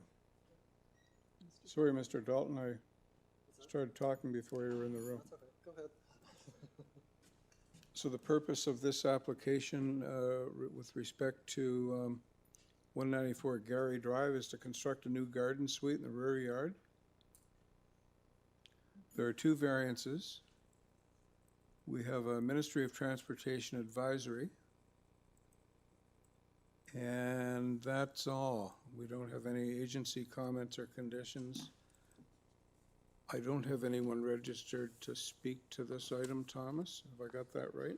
That's correct. No one in the hearing room? Nope. Okay, the agent is Marco Vieira. Mr. Vieira? Hi, good morning, Mr. Chair, members of the committee. I'm Marco Vieira at 257 Dunraven Drive, and I'm the agent and the designer for this application. Okay, thank you. If you, hopefully you were listening in, and the panel's decided it does not require a presentation from you. Are you agreeable to proceeding without a presentation, but perhaps answering any questions that we may have? Through you, Mr. Chair, certainly. I think they're very straightforward variances. Yep. So, that being said, panel, questions or comments? Just one quick question. Is the residence at 194 Gary Drive, is that a multiplex or is that a single-family dwelling? It is a single-family dwelling. We are looking at potentially adding a basement unit because it does have an existing walkout, but it is my understanding that it is a single family. Okay, thank you. Anything else, panel? We have no other parties that wish to speak to the matter, so we can go into committee for a motion. Mr. Chair, I'll bring that motion to construct a new garden suite. I believe the application meets the 4 tests. I see that there's an MTO review and approval, and I see no other conditions, and move on that basis. So your motion's to approve? Yes. Yep. Seconder? I'll second that motion. Thanks, Ms. Alderson. All in favor? That's approved unanimously. Thank you, Mr. Vieira. Thank you. We will next consider item 11, 10 Herald Street.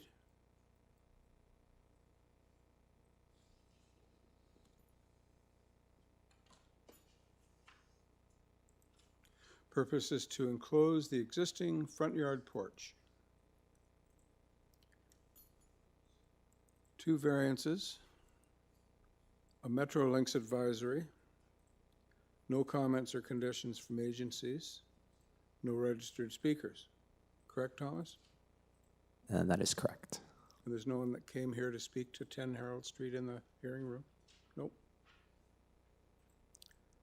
Okay, so Justin, I guess I'll ask, are we okay to proceed without a presentation? If that's Yes. agreeable with the agent. Justin Ward is the agent. Yes, I'm the homeowner as well. Mr. Ward? Justin? Yes, can you hear me? You're a little bit faint. If you can just put the mic Hey, closer I'll to your speak mouth. up if this is okay. Still a little Not bit really. faint. Okay, is this better? Yeah. Yeah. No problem. Good. Continue speaking at that volume. Will do. Okay, good. We've decided that your application is very clear and straightforward. We do not require a presentation from you. If you're okay with not making one, and in lieu, perhaps entertaining any questions if we have any? Yes, sir. Let's do that. So, panel, questions, comments? None. Then let's go into committee for a motion. No, there are no speakers. I move to accept this application to enclose the existing front yard porch. Find it to be minor in nature and consistent with the foretest. There are no conditions. Thank you, Ms. Ruddick. A seconder for Ms. Ruddick's motion. I'll second that, Mr. Chair. Thank you, Ms. Popovic. All in favor? That's approved unanimously. Thank you, Mr. Ward. Thank you, everyone. Okay. Next item, number 12. 2950 Jane Street.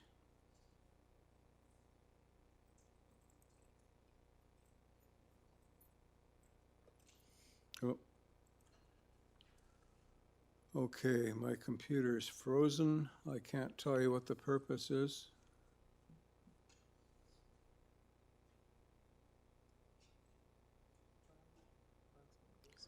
Could you, do you want to? Okay.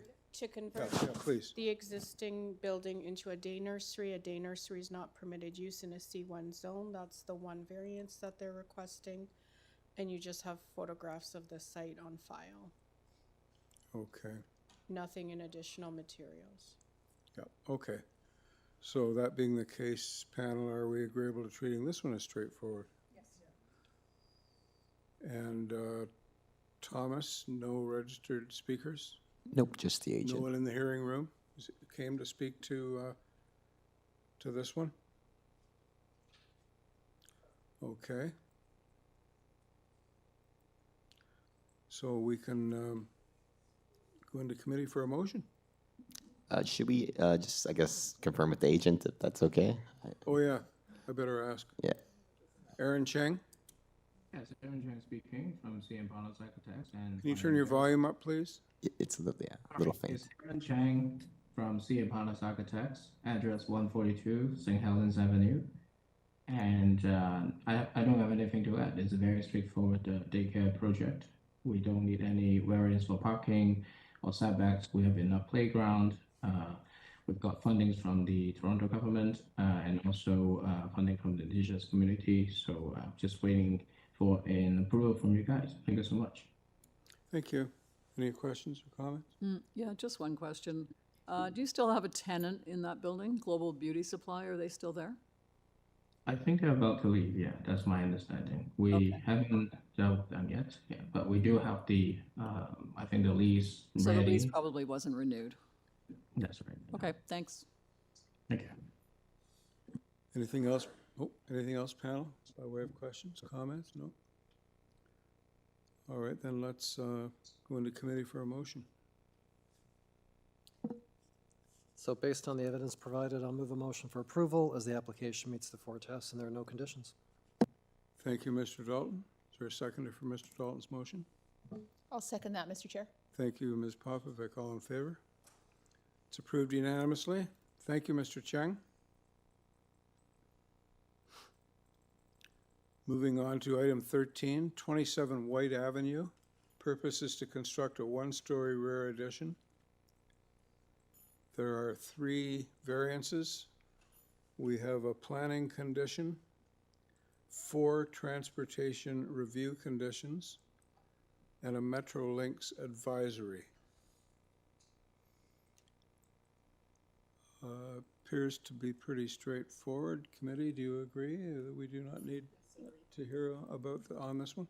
Okay, then let's call on Kevin Soa, the agent. So I just want to note that the agent is online and then the owner is right there. Oh, you're the owner. Yeah, but I'll connect the agent right now. Good morning, Mr. Chair. Yeah. Good morning. You're Kevin? Yes, I am. Hi. We don't, this is pretty straightforward and clear. We don't need a presentation from you if you're okay with not making one, but perhaps making yourself available to answering any questions that we might have.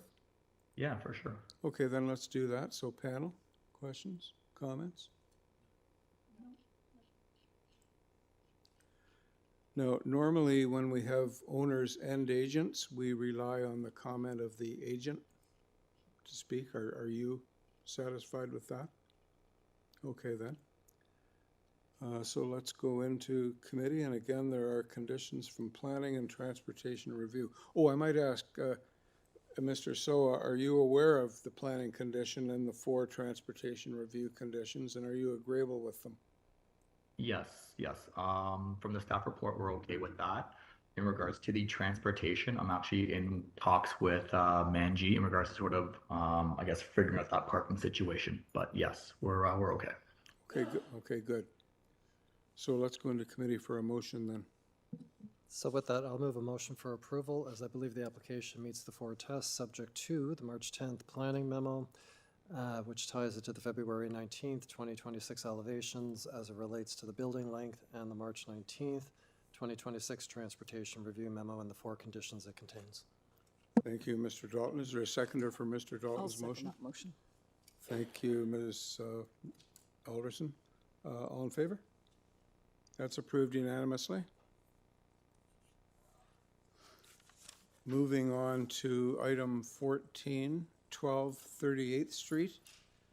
This is an application for consent and 2 applications for minor variance. 1 application for each of the proposed lots. We have community planning is okay with this application. Urban forestry has requested condition 1. Development engineering and transportation review have offered advisory comments only, not conditions. We have 15 letters of opposition and a support petition. I guess we have 16 letters of opposition and a support petition. And we have the agent, who looks very familiar to me.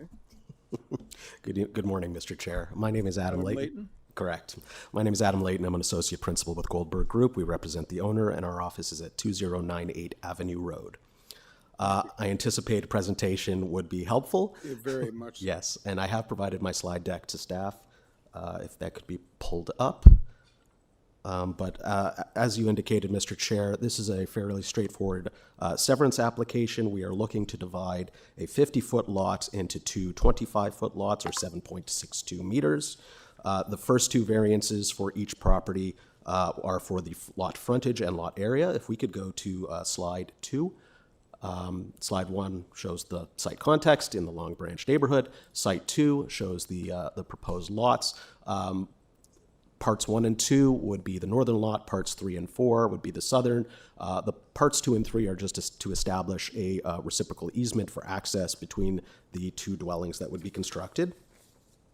Noting that there was a lot of concern with the lot areas and frontages in the correspondence provided by members of the community, we did include a lot frontage and area analysis in our planning support letter, and I've included them on the next slides.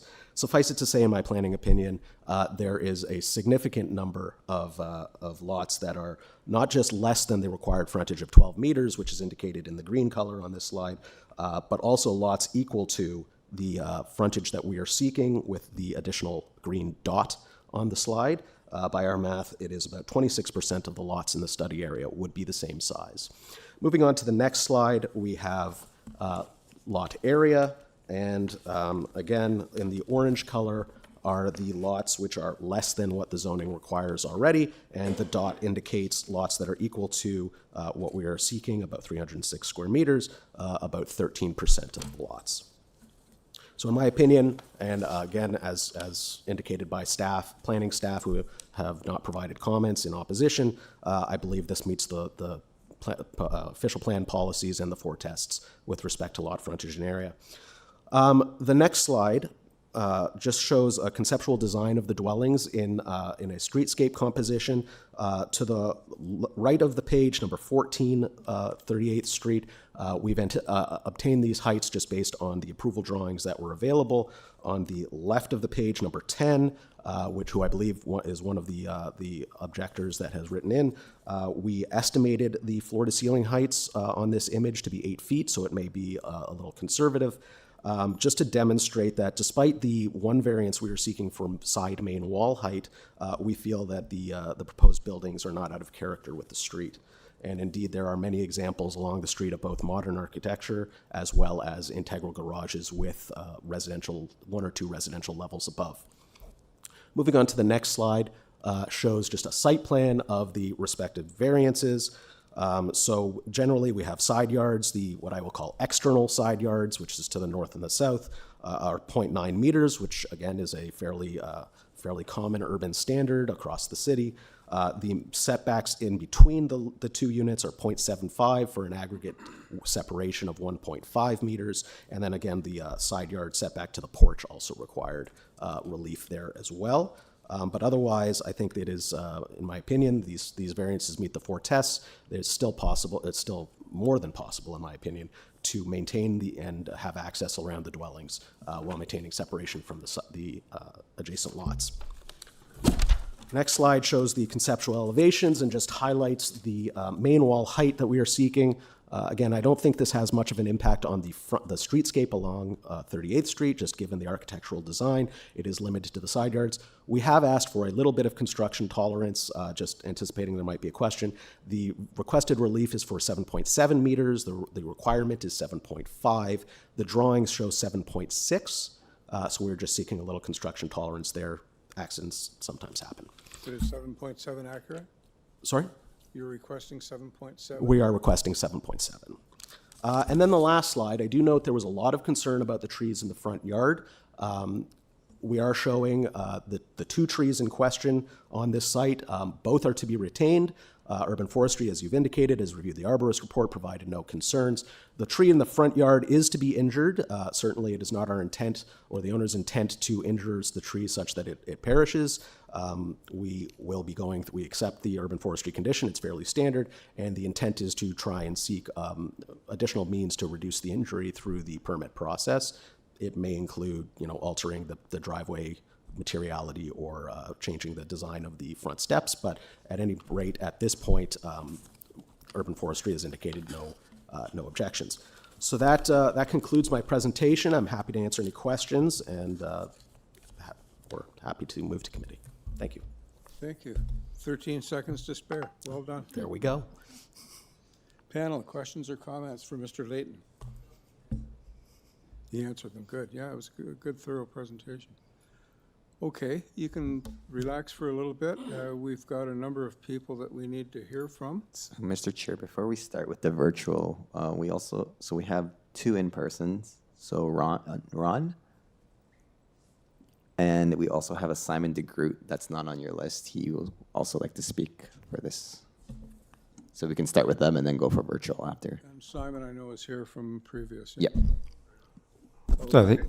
So I'm okay. Yep. I can hear myself. Okay. I wondered if I could What's your bring address, up. please?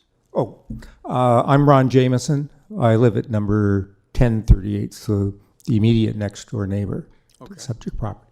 Could you bring up page 23 from my letter of objection?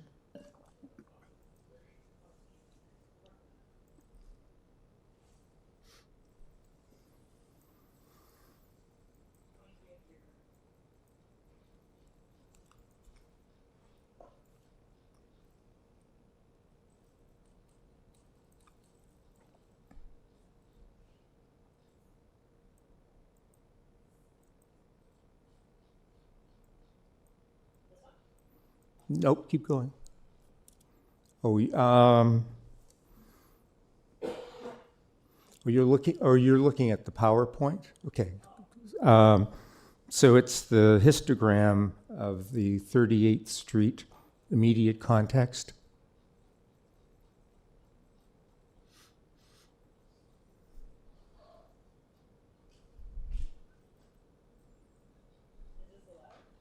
No.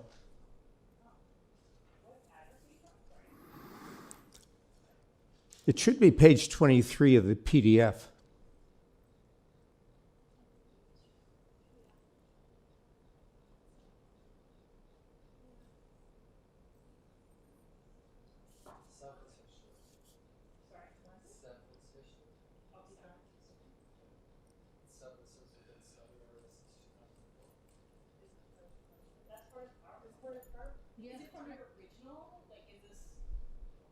Did you break it? Did you break this up into a PowerPoint and letter?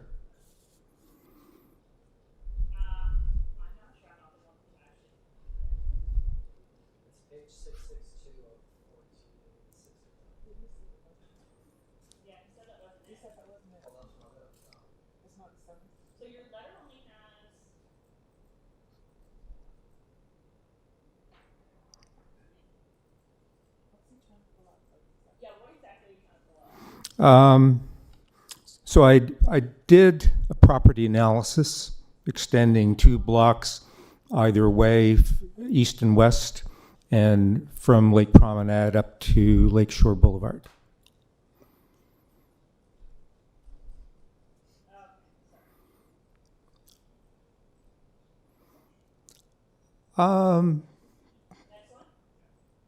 Keep going, keep going.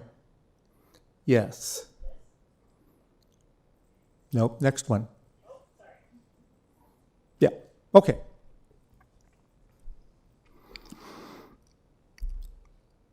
So I've had a lot of experience with severances in Long Branch. And unfortunately, my history with severance began with immediately across the street at number 938th. This was one that it was a severance application, came to the committee, was unanimously approved by the committee despite opposition by planning, by the councillor, and about a dozen neighbors. I appealed that to TLAB. That initially was turned down, but I wrote a request for review and won the appeal on my request for review. So I wrote the first request for review that TLAB considered. That's a judicial review? No, it went to a judicial review because the applicant appealed. So I had to go to divisional court. I had to find a lawyer to represent me, which was more difficult than you might think because lawyers with experience in municipal and property law have a lot of their time is spent with developers and builders, not residents. So conflict of interest. But at any rate, the the review decision by Mr. Ian Lord was upheld by divisional court. So I went through about, I guess, 3 years of stress over this. I've also been involved in opposing the severances at number 14 and number 15 across the street. In both cases, those properties were ultimately purchased by builders who built a single home on the unsevered property. In the case of number 15, the builder actually managed to do it as of right, so which I was quite amazed with. And I'm okay with the principle of building larger homes, as these two builders did, because the property ended up not severed, and it maintained, I think, the character of the street. So what you're seeing right now represents the prevailing character of the block on which number 12 is situated. You'll see that the most frequently occurring lot frontage here is 50 feet. You'll see that the next most frequently occurring, it happens to be now 25 feet. But we also have a significant number of properties that are 40-foot frontage. So roughly 60% of the properties on our block are bylaw compliant, i.e. more than 40 feet. Could we go to the slide where we show the immediate area? Yeah, just next, this one, yes. So this is the context immediately around the subject property. It's literally surrounded by 50-foot lots. There are some 25-foot lots that are north of this property, located number 18 and 20. But you'll see everything else is in green, which indicates it's bylaw compliant.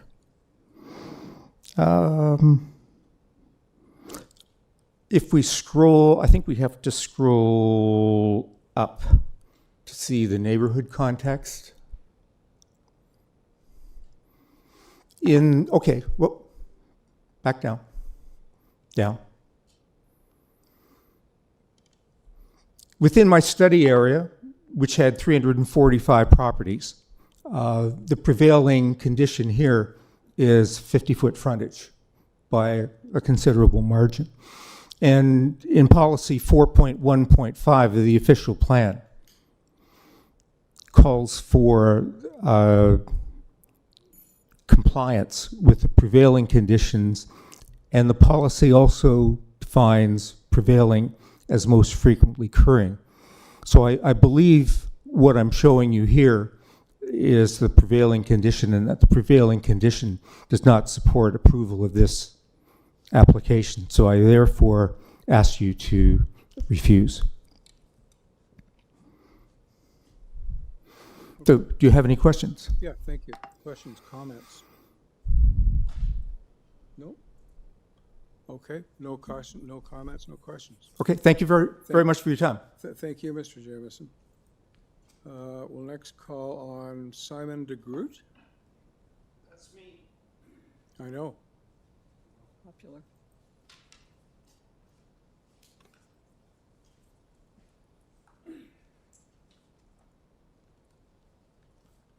Good morning.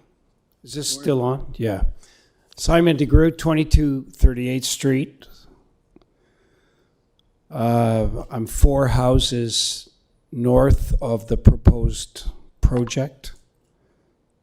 I've lived in the area for a long time. I've seen lots of changes in Long Branch. Some of it good, some of it not so good. I oppose the application for a couple of key reasons. As I have observed over time, where these kinds of projects or developments have one parking spot, the fact that it's 2 duplexes, so call it 4 households. 4 households will likely be 1.5 cars per household, more or less. So 4 households will be possibly 5 to 6 cars. as I understand the proposal, there's one parking spot per development. So the main point that I don't like it is the risk of more street parking. It's a big problem. It's a big problem in Long Branch. It's been increasing over the last 10 years. I have a late addition. I don't know if it's admissible, but a neighbor 2 doors up has written a letter opposing it because he didn't understand that it was a duplex application. He thought it was just straightforward 2 homes, but it's actually 4. So I have some pictures in the neighborhood of houses where they've... We can't consider that as evidence. Okay, fair enough, Mr. Chair. Can I just, while you're putting your paper down, did you say you live at 22? 22 38th Street. Okay, so you have a pair of situations like this to the north and south of you. Yes. So maybe you can build it into your presentation. Well, I'm assuming that you're experiencing a lot of street parking, a lot of, there are times when, the street has been under construction for years. There can be a dozen pickup trucks, both sides. I don't mind progress. I'm doing a bathroom renovation myself. I carry drywall. I know what it's all about. But where the risk is, where street parking becomes common, becomes permanent, and becomes the norm.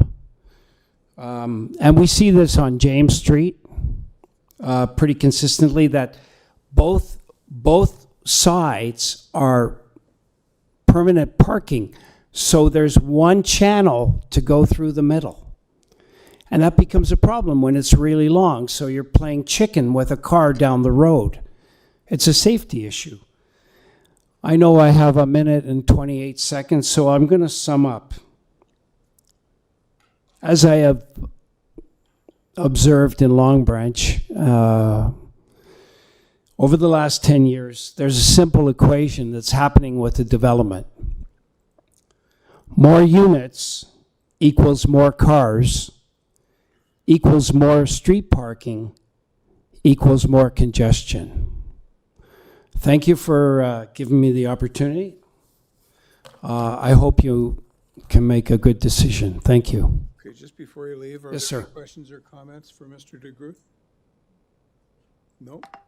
Okay, thanks. Thank you, Mr. Chair. Make yourself comfortable for now. And now we can go into, is there anybody else in person that came to speak to 1238th Street? No? We do have, by my records, 3 virtual speakers: Simon West, Judy Gibson, and Sandy Donald. Okay, let's start at the top then and invite Simon West to speak to us. Simon, can you hear us? Simon's the applicant. Oh, I'm sorry. Oh, right. He was the designer, actually. So he was more of a support if there was any questions. So we can go to Okay, Judy we Gibson. just have 2, Judy Gibson and Sandy Donald, both from the LBNA. No, I guess Sandy's not representing LBNA. So there was my colleague, just to remind me, there's another person that's not on your list, Christine Mercado. She is online as well. We can go Judy, Sandy, and then we could do Christine So last. we need to know from Judy and Christine if they're splitting their time, if they're both from LBNA. Okay, I'll just connect Judy right now. Is Judy Gibson here? Can you just speak up a little bit, Judy? Yes. Sorry, can you hear me now? Yes. Yeah, Hi. Judy, are you agreeable to sharing you're both from the same organization, sharing we your are, but 5 I'm minutes with speaking- Christine? No, I'm sorry. I'm talking about the tree, and she's talking about the rest of the official plan policies around the severance. I know, There is a lot of material to cover. But because you're from the same organization, it's the same as a household, right? So we have to be consistent with the rules. And not really, because I'm also a resident. Right, so you can speak as a resident. I'm a resident who's concerned about the tree canopy loss in the neighborhood, that this will exacerbate if Okay, it, so can you just give us your address then? it's 30 Lake Promenade. Okay, you can go ahead as a resident and not as a representative of LBNA, okay? Okay, but thank you for pulling up my letter. If you could go to page 2, please, and go to figure 2. So the reason I'm requesting the committee to refuse this application is because the frontage and configuration of the proposed lots and variances do not meet the requirements of the official plan. If this lot is severed, it puts the mature white birch at risk of not surviving the construction, which is unfortunately what we're seeing throughout the neighborhood when lots are severed. The white birch is a valuable member of the long branch mature tree canopy, and only 11.8% of the Toronto's trees are greater than 30 centimeters in diameter and are of protected size. When we look at figure 2 on this particular street, there are few trees already on this side of 38th Street, and this picture is looking north of the subject property on the west side. So you see there's very few mature trees on this side. And when you look at figure 3, the figure on the left shows the white birch prior to construction of 1438th Street. And you can see on the right-hand side the degree of injury that was already made to this tree as a result of the construction at 1438th Street, where you could argue that the building was actually further away than it's one building was built versus 2 going into this one. So the odds of injury on this tree are quite substantial, and it's already suffered injury. The construction is proposed to take place within the minimum tree protection zone. There will be removal of more tree limbs and tree canopy that have not been disclosed by the applicant. As you can see that in the applicant's pictures, there's limbs going towards the existing house that will have to be removed. The applicant is proposing to change the grade quite substantially and having to put in a retaining wall within the minimum tree protection zone. And it's going to be greater from the looks of it than 2 feet high. They'll be removing soft landscaping and increasing hardscaping within the minimum tree protection zone as well. And we heard previous people this morning speaking about water issues. And when you remove the trees and you injure the trees, of course, that doesn't help. If you go to the next page, you'll see that we've done a study actually on lot severances and the loss of tree canopy. This was done with the University of Toronto. And the canopy loss on the properties when they're redeveloped with a severance is 56%, and the adjacent properties is 24%. And Long Branch is already losing a substantial amount of tree canopy, more than any other neighborhood in the city, which is against the official plan. You go to the next page, I've outlined the policies in the official plan. If this were a multiplex, which I don't agree that it is, but if it were, the policies for multiplexes are to maximize contiguous soft landscaping in the front. This one has patches of soft landscaping, not a contiguous for growing trees. And it also states that it should not result in the injury or removal of a healthy tree. Below are the other policies in chapter 2 and chapter 3. And if you go to the next page, official plan policy 3.33 says we must not only protect the existing urban forest, but also enhance it. This application is not enhancing the urban forest. And policy OP 3.4.1D says that we need to preserve and enhance the urban forest by providing suitable growing environments for trees. And that's not putting hardscaping within the minimum tree protection zone and changing the grade around the trees. So the applicant is asking for variances that are not minor in this case and could result in more people requesting similar applications. Lot frontages of 7.62 are much smaller than the required minimum of 12.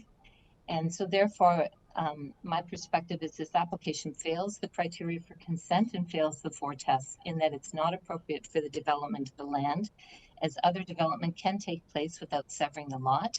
It's failing the general intent and purpose of the city's official plan. the general intent and purpose of the city's bylaws are not being maintained and the variances requested are not minor.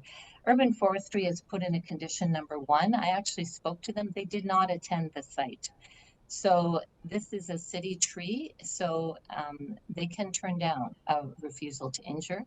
And if they attended the site, I believe their perspective would have been different. I did attend the site and I did take a look at it. So I'm asking this panel to please refuse this. Thank you for your time. Thank you. Ms. Gibson. We next have Sandy Donald.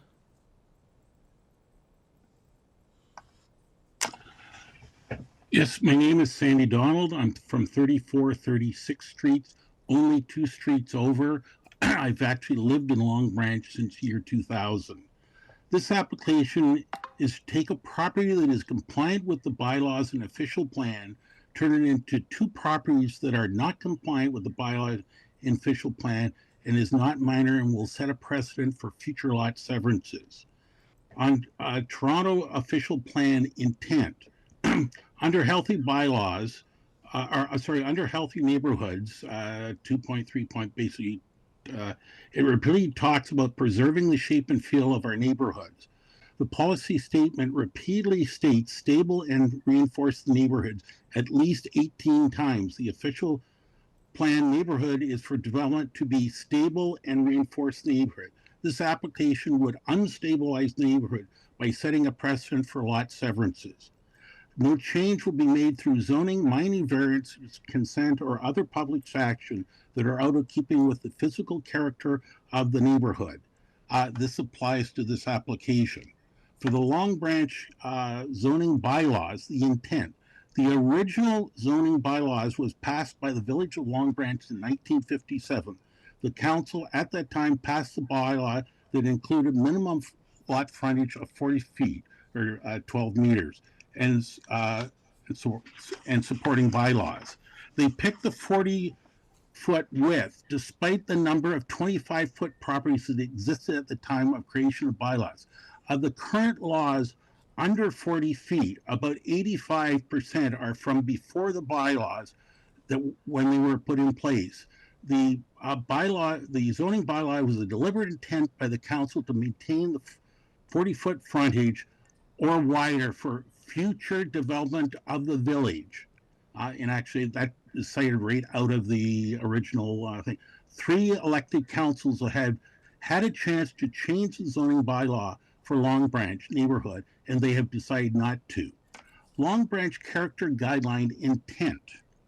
The character guideline is city councils defining the unique character of Long Branch under the official plan. It goes to city council's intent of the official plan, 4.1.5. By the way, the Long Branch character guidelines was approved, or unanimous approval of city council. In it, it states the under lot severances, the neighborhood is characterized by moderate to wide frontage, ranging between 9 to 15.24 meters. Recent lot severances, which dispersed throughout the neighborhood, produce comparatively narrow frontage, 6 to 8 meters, that do not meet the intent and purpose of the zoning bylaw. This is on page 21. This application is for a 7.6.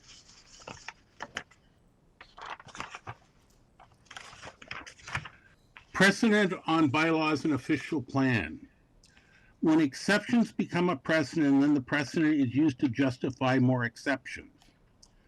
T-Lab's refusal of lot severances for 7036th Street, 3836th Street, and 3236th Street, all on my street, would be effectively overturned. In this application, the answer to the question, why is it not possible to comply? The answer, client requirement and lot severance of lot. This is a generic application in that it would be applied to any lot in Long Branch, including 36th Street. Every exception creates a precedent, and a precedent cannot be allowed to change the intent of the official plan and zoning bylaws. The zoning bylaws were intended to support big houses on small lots. It's difficult to understand how 2 oversized houses can be built on two undersized lots. I respectfully ask that this application be refused as it fails the test of the general intent and purpose of the zoning bylaws and official plan. If approved, the impact would not be minor, and it would definitely give more than enough precedent for a whole pile of applications on my street would have direct impact on me. I will also bring up too a decision of the OMB on 90 Mono Drive. You have 20 seconds, Mr. Donald. Okay. Basically, it states in there should be a valid reason why the bylaw requirements cannot be met. What is lacking in the proposal is recognition of the fact that the bylaws impose constraints and these constraints apply to all. As I said, this application could be applied to any 50-foot lot on 36th Street, which would have a direct impact on me, on our house. Okay, thank you. Panel, any questions or comments for Mr. Donald? Now, I failed to invite you to ask any questions or make comments to Ms. Gibson. Did anyone have anything to say? Okay, so we can now invite Christine Mercado to speak to us. Hello. Hello. You can hear me then? Yep, perfectly. Okay. Okay, super. Thank you.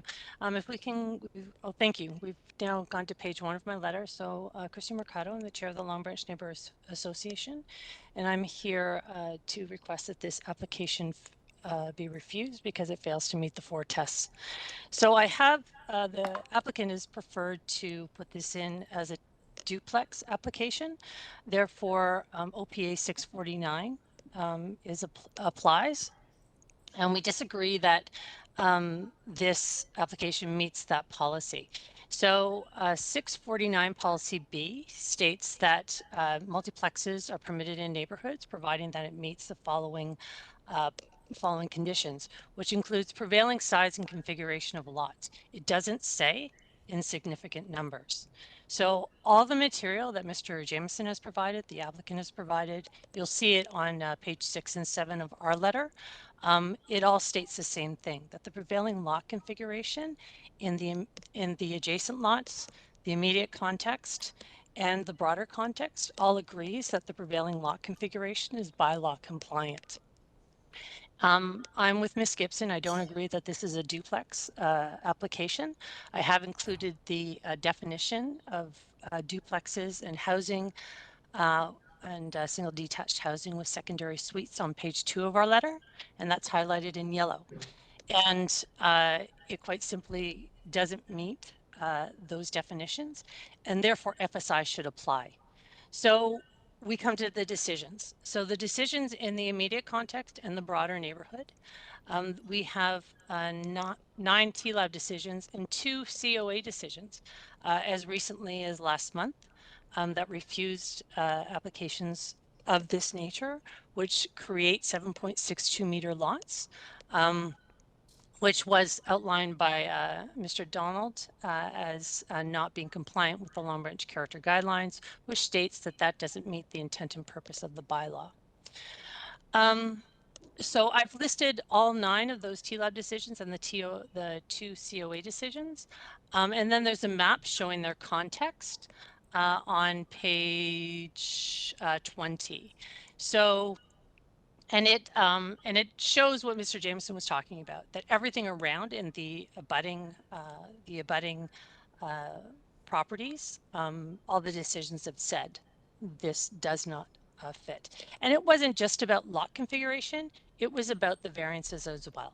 Side yard setbacks of 0.9 and 0.6 are not prevailing, and there's been no evidence that has been supplied by the applicant, which is their job, that says that this is prevailing. So the built form, as stated by many of the applicants, that's on page 5. It doesn't, it's not supported by the character guidelines. And when we've gone to TLAB for these applications that have been refused by TLAB, we took in all the variances, and that includes side yard setbacks, FSI, and lot configuration. And they all came to the same conclusion, and we even went to putting in an urban planner as a witness, and his evidence was actually preferred over a professional planner. So if they're looking for a good example of a multiplex in the neighborhood, Long Branch is old. We've got lots of examples. If you start on page 12 of our letter, it shows several examples of what multiplexes look like. And what they are not are big houses on small lots. They are, they meet the intent and purpose of the multiplex bylaw amendment, which is keeping those lots whole. And for many of the reasons that follow on with the conditions that Ms. Gibson was talking about, was that contiguous space. So there's opportunities for planting trees, also parking, as well as space. So we eliminate overlook and privacy issues, which are outlined on page 9 of our letter, where the integral garage pushes the massing of the house up into the rear, where you end up with decks that are higher than fence height, which create overlook and privacy issues. So really, in all the letters that I've seen, especially the one from Ms. Nikki Walenta on 36th Street, people aren't opposing the duplexes. They're opposing or intensification in neighborhoods. That's permitted. We all understand that. Ms. It's the Mercado, impact. Ms. Mercado, you have 20 seconds. Yep, thank you. So we know that, and I've outlined it all in my letter with policy, that this application does not meet the policy that have been outlined under multiplexes or 4.1.5. So I do notice that staff is having a hard time navigating the length of this letter. So I do hope that if there's anything that's unclear, I can help you navigate through it if there's something in particular that you would like to ask a question about. So I respectfully ask that that you refuse this application. Thank you. Thank you. Panel, any questions or comments from Ms. Mercado? Okay, I think we've heard from everybody that we need to hear from. That's correct. Thank you. So we'll invite Adam Layton back to offer rebuttal on the comments of the 5 people that have spoken. Thank you, Mr. Chair. Please bear with me. I do have quite a bit to go through. Okay, I have been taking notes, starting with Mr. Jameson. If we could pull up actually my lot frontage or area analysis again. I do agree that depending on where one places their emphasis on the local and immediate context, there may be differences. However, I do think it's important to note that while south of 38th Street, yes, there are not many 7.62 meter frontage lots. We do back on to 3. And then as one moves north on 38th Street towards Lakeshore, the prevalence does increase. I would also suggest that in the case of a lot of the applications referenced by many of the delegates, many of them occurred in the 2017-2018 policy framework. There was a new PPS introduced in 2024. As the committee knows, the multiplex official plan amendments were not in place at that time, nor do I think the multiplex amendments were intended to suggest that a multiplex must look like a specific thing.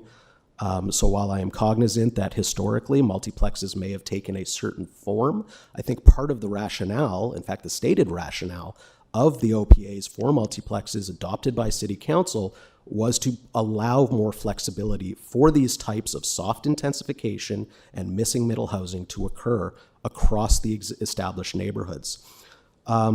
With respect to comments about parking, each building has 2 parking spaces as proposed. Theoretically, there is a universe where 0 parking would be provided, and that, again, would comply with the zoning bylaw. We are providing 2 spaces. The tree in the front yard is to be retained. Urban Forestry, again, has reviewed. I don't necessarily think whether they go to site or not would have an impact on their recommendations, and in any event, we do need to get a tree permit, as indicated by their condition. The tree itself, from my understanding, is a private tree that has grown onto city property, so it's a bit of a gray area there, but I do agree that we want to retain this tree. It adds great character to the neighborhood. And certainly it would not be the first time that a tree is injured and survived, and perhaps even thrived. And certainly we will avail ourselves of all opportunities to ensure that happens. With respect to soft landscaping and consolidation in the front yard, we have attempted to pair the driveways as close as possible to allow ample soft landscaping, and we are not seeking reductions from the front yard setback or the rear yard setback, in fact, or any soft landscaping provisions. So with that, in that regard, I don't think this is, at least in my professional planning opinion, a matter which would render this proposal not in conformity with the general intent of the official plan. With respect to 36th Street, I would suggest that 38th Street, just by looking at the lot frontage and area analysis we put forward, has a different character. There are a lot more smaller frontage lots on 38th Street, so to the extent that the character would differ between the two streets, I don't think this proposal would set a precedent for 36th Street. That being said, there are existing lots on certain portions of that street, and thus if a precedent was to be set, I'd argue it's already been set. And again, as the committee knows, I don't necessarily think that is a consideration, given that each application is intended to stand on its own merits, and thus also limits the applicability of prior approvals or denials.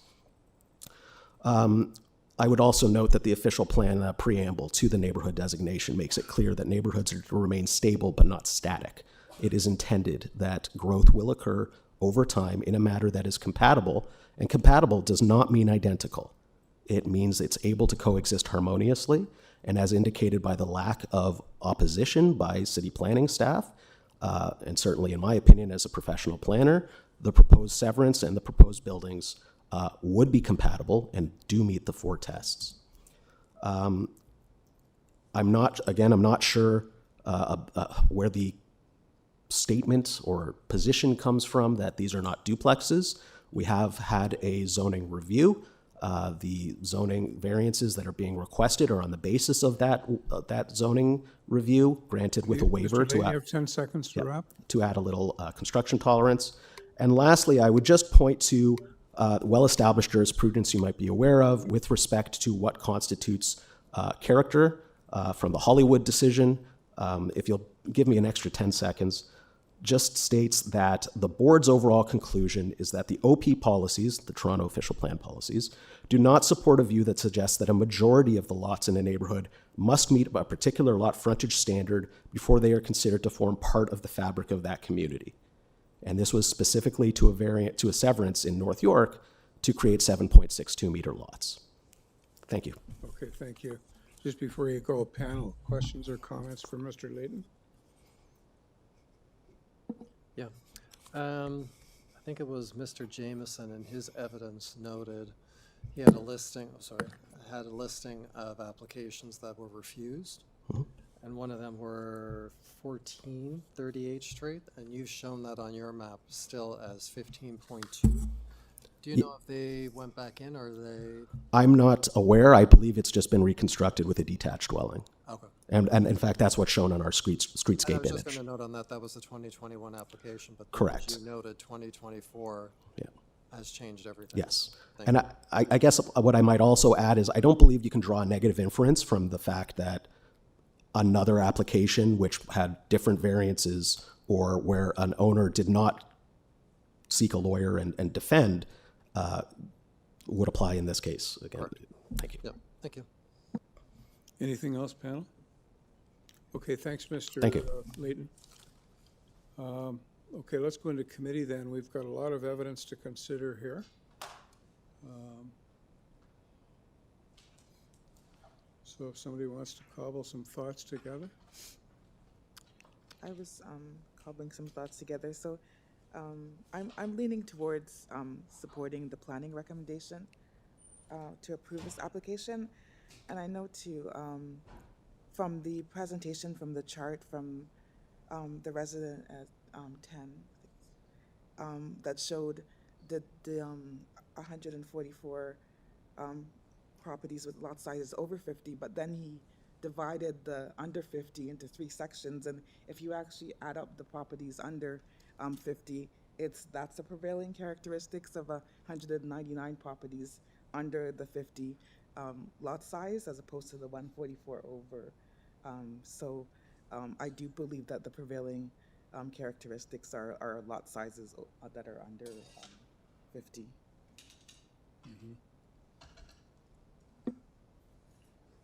Anybody else have anything to say?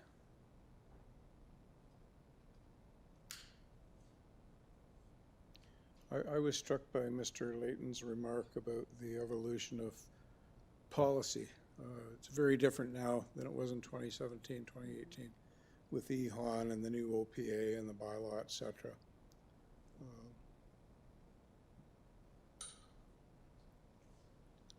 Anything else? No? Okay, so we need a motion.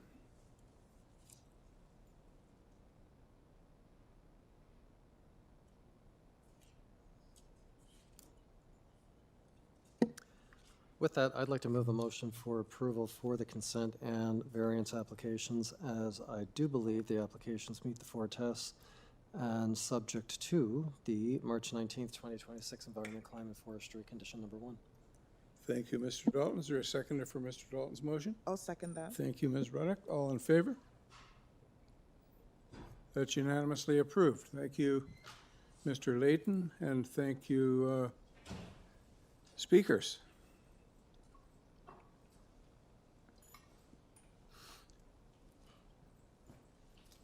Now, Madam Deputy Secretary Treasurer, it's 12:18. We have 5 applications to go. Should we just proceed, or would a meal break be appropriate? It's up to the committee. One of those was deferred. Yes, there's 4 left. Also, I know that. There were 2 additional for item 16. They're in chambers, I believe. Yes. So I don't know if Maybe we could deal with, maybe we could even go out of order if we have to and deal with people that are in the room. I don't know. I know you're here for 16. and 16 as well. So we have 2 from apartment 306 and apartment 308, 8 NEWHOLM.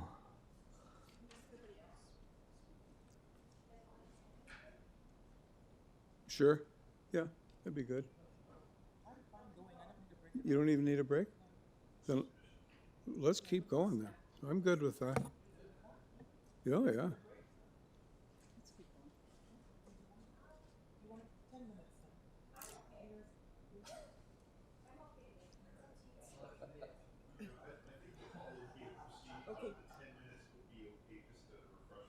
Let's refresh ourselves until 12:30. Okay, we'll be taking a 10-minute break. 12:30. Okay.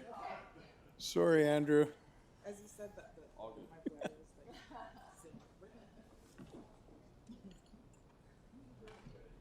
yeah, my bladder was Sorry, just so I know Andrew, the sir, right in the back corner, you're here for what item? 16? Yeah, I am tenant to 8 new homes. Okay. What was your name? Sir, what was your name again? My name is Ovidio Paul Voico. Okay, and then, yeah, and a Valerie? Is there a Valerie? Unfortunately, he has to leave. Okay, so I will just call on you then. Thank you. So we're going to be calling on that gentleman to speak? Yes. Okay.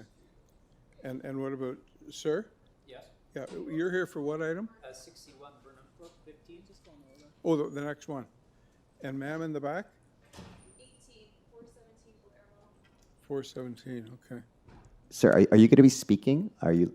Okay, so we have an agent already. Okay, perfect.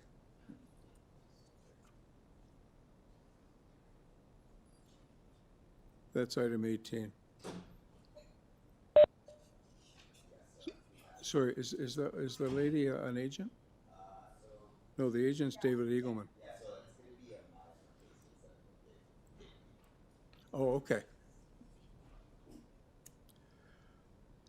Okay, we'll see you in 9 minutes.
Okay, members, I think we should get going. Just get the cameras going, and then we'll restart. So Donald and Natalia, can you switch your cameras on?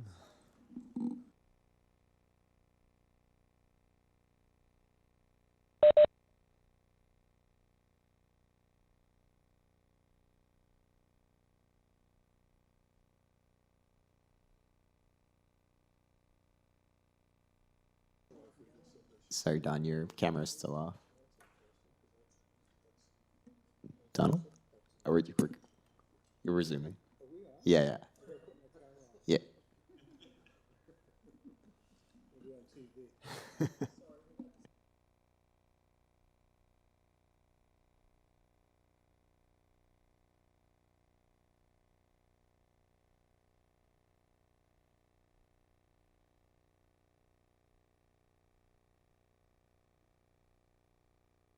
Your mic, Mr. Chair?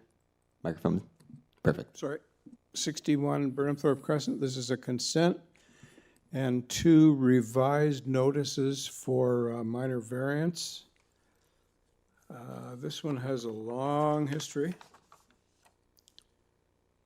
Mr. Palumbo was here on May the 1st, and the application was deferred to provide an opportunity to consult with. Oh, I'm reading the wrong one. Oh, no, that's not. Oh, so we had to do 15, so that's Gabrielle I'll talk Gratucci. about you in a minute. Urban forest, it's still a consent, it's still variance applications. Urban forestry conditions 2 and 3. Oh yeah, revised variance applications. Planning is okay. There are development engineering and transportation review conditions and heritage planning conditions, 4 of them. And just to sort of back up a little bit. Yeah, the purpose is to construct new duplexes on each. No, I'm reading the wrong application. Well, tell my cursor to go where I want it.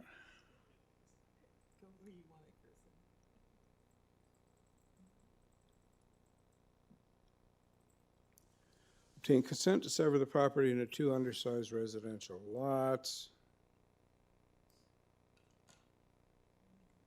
In the variance applications, there are,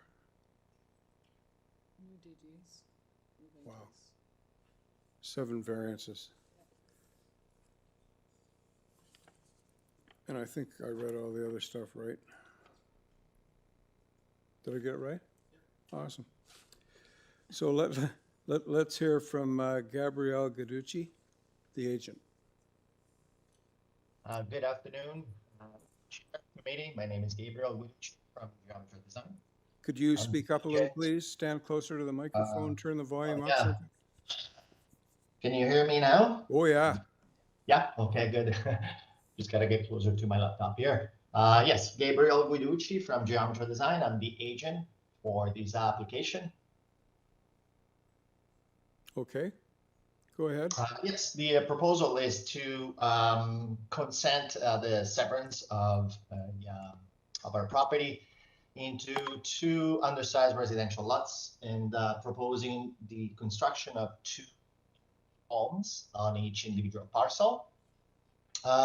We've gone through quite an extensive, as you can see, communication during the circulations of our proposal with transportation and planning. Planning has no objection, or at least no comments on our application,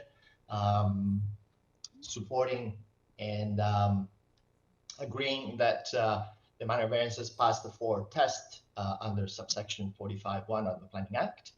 And we do find the variances to be fairly minor. We've done some adjustments during the circulation due to proposed driveways.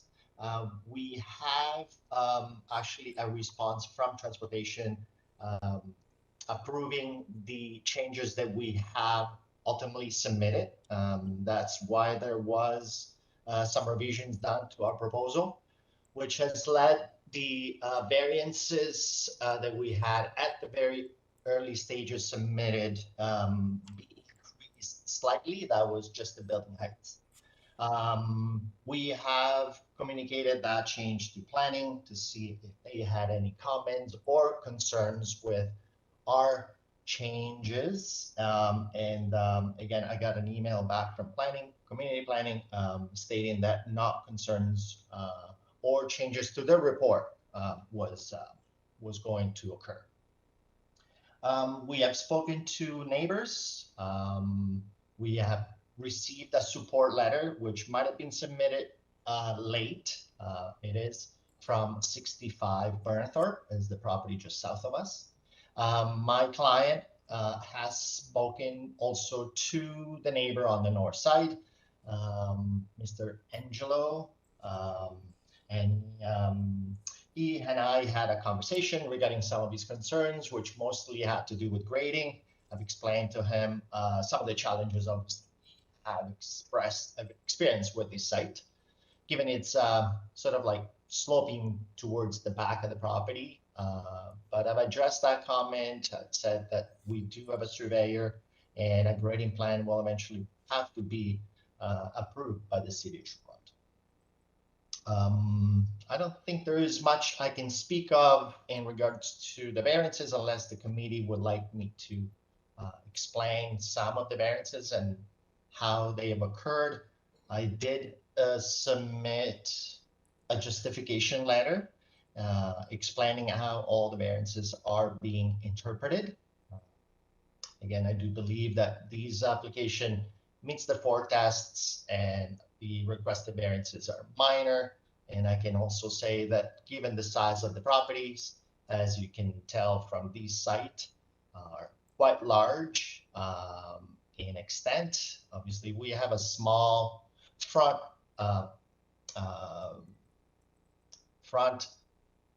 width of the property variance, but we do not seek a minimum lot area variance. We're actually almost double of what the bylaw requires for minimum lot areas. So I will potentially ask the committee if they have any questions for me to detail some parts of these. Forestry has also we've been in communication with forestry. We are aware of two of their conditions. Yeah, I'm open to answer any question committee or chair might have. Okay, thank you. So panel, do you have any questions or comments for Mr. Guiducci? None? And I know there's no one in the room to speak to this one. Is there anyone online, Thomas? No, Mr. Chair. Okay, so guess we can go into committee and consider a motion. Sure. I'd like to move a motion for approval, as I do believe the applications are a good one. So I move a motion for the consent and the variance applications, as I believe they meet the 4 tests, subject to the February 9th, 2025 development review memo and the 2 conditions it contains, the March 10th, 2026 heritage memo, the 4 conditions it contains, and the March 19th, 2026 environment, climate, forestry memo, conditions 2 and 3. Thank you, Mr. Dalton. Is there a seconder for Mr. Dalton's motion? I'll second that. Yeah, Mr. Chair. Thank you, Ms. Popovic. All in favor?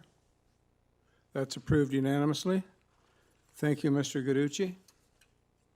Thank you very much, Chair, committee. Have a good evening. Now we'll hear from Mr. Palumbo. So as I said before, out of order. Interesting history here. May 1st, Mr. Palumbo stood where he is right now. And this application was deferred to provide an opportunity to consult with tenants and to identify correct variances. On August 14th, it was deferred again for the same reasons as May 1st. We have 1 letter of opposition, 1 transportation review condition, and that's it. So, do you want to go back quickly and unravel the last 11 months? Yeah, just before my 5 minutes starts, just to clarify on what you said, Mr. Chairman. First of all, good afternoon, Mr. Chairman. My name is Andrew Palumbo of NEWHOLM Planning Limited. My address is 38 Betty Nagle Street in Toronto, Ontario. I'm the applicant and agent for this file. The first deferral was actually also in response to transportation comments. That was also because the plan was then revised to replace all of the displaced parking on the surface. That was I also to consult within the tenants, because as a result of that deferral, the property management company did consult with an in-person tenant meeting prior to the second hearing, where there was a deferral because before our decision was about to be issued, there was a typo that was noticed at the last minute on the public notification, and thereby that's why we're here today, because technically that constituted improper public notice. Okay, thanks for the clarification. Just a quick clarification on that front. So as a result of the deferral needed to address the typo, this also provided the opportunity for the owner to revise the plans and provide better clarification and labeling with respect to the proposed bicycle parking, in order to address committee's comments at the time with respect to the proposed outdoor long-term bicycle parking spaces. In an effort to better meet the intent of the long-term bicycle parking spaces, a new canopy structure was proposed over those spaces so they would essentially be covered. So it's just like sort of the intent of trying to meet the intent of what a long-term space indoors would do, because given that there's obviously no indoor space to provide them. On this particular point, and one thing I'll also mention right from the outset here, is that the owner has also seen the conditions that have been issued by city transportation staff this time around regarding clarification, again, and relabeling of the bicycle parking spaces to now include one short-term bicycle parking space, and also to include removal of the proposed canopy encroachment so that it's actually free and clear of the existing concrete walkway into the building. The owner's agreeable to do those. Those are easy modifications on the site plan. In addition, and as you mentioned, Mr. Chairman, the owner also ensured that the property management firm that manages this site did go door to door to those tenants who previously raised concerns at the August 14th hearing, second time around. And again, a majority of these concerns were property management related issues, not directly related to the variances themselves. And I also advised the committee that outreach efforts of the property management staff do continue at this site in an effort to address as many of the tenant comments as possible, and this occurs on an ongoing basis. I think what's sort of indicative of that is that this time around, I only noticed one objection letter for this particular hearing as opposed to the previous hearings where there were several. So hopefully that's a reflection of those efforts. That being said, tenants have also been informed in writing that they will not be losing a parking spot to which they are legally entitled. And a meeting to discuss this application, as I previously mentioned, was also held in July 2025, which is, again, it went above and beyond actual statutory requirements, but it was the right thing to do and hence was undertaken. Otherwise, the proposal remains exactly the same as it was back in August of 2025, whereby there are 9 indoor parking spaces that are proposed to be displaced to make way for 4 new rental units, while at the same time replacing the 9 displaced indoor parking spaces for 9 new surface parking spaces in the existing rear parking lot on site. So these 9 new surface parking spaces will be located directly in front of the 4 new rental units that are being proposed to replace the 9 indoor parking spaces. As I mentioned, city transportation staff have reviewed the new proposed surface parking layout, and they've raised no technical concerns with this layout, nor have they raised any concerns with the variances themselves, just those clarifications that they'd like to see as part of their conditions. So overall, I do believe that the proposed variances are minor in nature and more so technical in nature, as they don't create any undue adverse or new impacts on the streetscape or the adjacent neighbors, as there are no proposed external changes to the existing apartment building itself. There's only internal modifications that result in a more appropriate and efficient use for the site, and one that is being, as you've heard throughout this hearing, encouraged throughout the city and the province with respect to increasing rental housing stock, and just a change in policy direction, and basically a proposal of one that represents gentle density and a very modest intensification, but not reflective of overdevelopment of the site. So in conclusion, it is my opinion that the proposed minor variance application meets the 4 tests for minor variance under the Planning Act, represents good planning, and should be approved by this committee. Thank you again for your time, and happy to answer any questions. Yep, thank you. Panel, questions, comments for Mr. Palumbo? Nothing? Okay, you take your seat for a minute, and sir? I'll leave the mic on. Come on up to the podium. Give us your name and address first, if you would, please. Yes. Honorable members of the committee, thank you for the time and consideration. My name is Ovidiu Polvoicu. Me and my family are tenants of 8 NEWHOLM Road, Unit 306. I am addressing today mainly our severe concerns raised by the minor variance to the original development proposal, considering we have been already addressed our serious concern to the initial proposal in previous hearings. In addition to our grave previous objections, we are considering the minor variance to pose even more substantial safety risks, potentially leading to severe damage, not only for the building itself, but now and also for residents, their lives, their property, and livelihood. For more than 20 years, I've been their tenant, me and my family, and all the landlords, including the current one, reinforce the rules for different reasons like safety, emergency, cleaning, and maintenance. Suddenly, with this minor variance proposal, we are being forced out of our indoor garages and being told to keep the cars exactly in the spaces where we were never allowed for more than 20 years, which I understand at the time because this will impact the safety and security. In front of the original indoors, our garages, we have now the new spots. With this proposal, fire department will not get fully access to the back of the building, parking at a direct and also a direct track in use of threat in use of emergencies to residents' lives. The snow plowing and maintenance for the parking lot will be also impossible. I have attached to my concern pictures with some issues we have with this winter, the plumbing. As per photos attached to our objection letter, the depositing of the snow occupied the space of the parking spot with this winter to snow plowing truck could not get access to the parking lots as we already measured, and I have photos. So between two cars now facing, we have 3 meters, less than 10 feet. There is not enough space for maneuver and will be a great concern for us due to safety.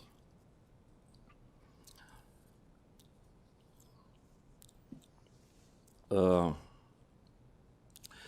our family, this indoor garage is not a necessity because me and my wife were retiring soon, and we'll be traveling, vacationing, attending family business abroad for most of the time. We are deeply concerned to leave our vehicle unattended for a long period of time in an outdoor parking spot. The minor, based on our new points presented today, and also considering all the others presented in previous hearings and objection letters, we have strong and reasonable concern that permitting an increase in the number of units in our building will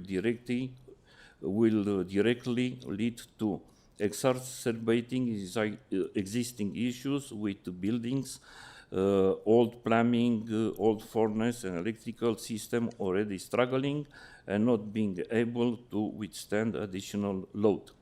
A severe deterioration of this quality life or existing residents. Irreparable damage or destruction of this old building. A major safety risk for residents' lives in case of emergencies, because emergency trucks, they couldn't have access from the back. And also adding these 4 new dwelling units to increase the capacity of the building. Still, we don't understand why more than 1 year, 3 units are still vacant in our building.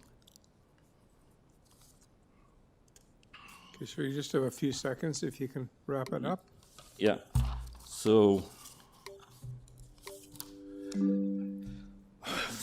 we kindly ask the Committee of Adjustment to consider these critical issues and deny permission for this proposal development. Thank you again for your time and consideration. Okay, thank you. Just before you leave, panel, any questions or comments? for the Just thank you for your deputation, Yeah, sir. thank you. Are you, I think I've heard you say that there were 3 vacancies currently and had been for quite some time in the building? Yes. Okay. Thank you. Anything else, panel? Okay, sir, thank you very much. Yeah, thank you. Provide you Take the a picture. seat. Yeah, No, thank we you. can't consider Yeah. or receive anything Okay. today, but thank Thank you. So, Mr. Palumbo, if you please come up and rebut the gentleman. No. First of all, I want to thank the deputant again for making these comments. One thing I will try to just address the items that he raised as best as I can. Some of them, whether they're planning related or not, it just they deserve at least a warrant an answer or attempted answer. From a safety standpoint, again, all I can really comment on, and I've seen the deputant's objection letter.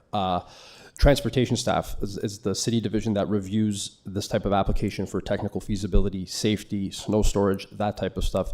And they had not flagged any. And again, that would have actually come up when we went through our first iteration of showing the 9 surface spaces as they are in the plan. So, and then obviously, if they came up as an issue, we would have tried to address it then at that point. So, given that nothing has come up from a technical review standpoint, I have to rely on that is a technically feasible proposal of what's before the committee in terms of a traffic safety and vehicular movements standpoint. In terms of the previously, not being allowed to park in front of the garage, obviously in a previous iteration, if cars were in front of those garages, when they were garages, it would potentially be blocking someone from being able to get in and out of their garage. So that's why it wasn't allowed at the time. But now technically they would be obviously in front of new units, so they wouldn't be blocking anything. I have confirmed with the owner that during that snowfall, again, as part of the deputant's objection letter, this year was a record high snowfall that we all unfortunately experienced, but I confirmed with the owner that property management coordinated that snow be trucked off site when after it all happened. Again, and this is, as I stated in my opening presentation, this is a proposal that's geared towards increasing the rental stock in a manner that's very non-invasive, building within what already exists and trying to do it in an efficient, appropriate manner. And as I mentioned also, that this was all made clear to all the tenants that they will never, in the letter, that they wouldn't be losing their parking space. Okay. Questions, comments? I guess I would just say, oh, sorry. I just had a comment. I recall the last application, and I know that there were a number of tenants that were sitting over there. I remember them somehow vividly. So I commend you for doing the consultation with the tenants that not only had written the objection letter, but took the time as well to come in and raise their concerns. So I'm glad that you were able to do that. Happy to coordinate that for sure. That's what I'm here for. I would agree with that. And to the gentleman, I certainly empathize with you on the difference between having a lockable garage and leaving your car in the open air. I can understand why that's an issue. So, okay, so no other questions or comments for Mr. Palumbo? Okay, then let's go into... Thank you for your time. Okay, thank you, Mr. Palumbo. So let's go into committee for a motion. Just an observation. I just wonder why the need for expansion if there are 3 vacancies already in the building and have been for some time. That's, Future investment in the property. I guess. Yeah.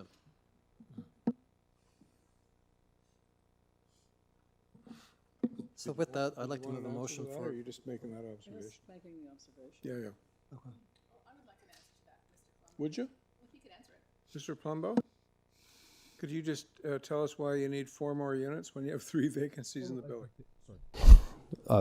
Through you, Mr. Chairman, as Mr. Dalton pointed out, it speaks to the direction, the policy direction of the city, mainly to increase the rental stock. And this would happen if and when the actual spaces do become vacant. So it's basically preparing to do that at some point in time. We know that rental rates have been declining in Toronto and other places, the Western world, I guess, in the last year or 2 especially. Do you know if there's any contemplation to offer new tenants, well, you're going to charge what the market will bear, but presumably it's going to be less than it would have been a year or 2 ago.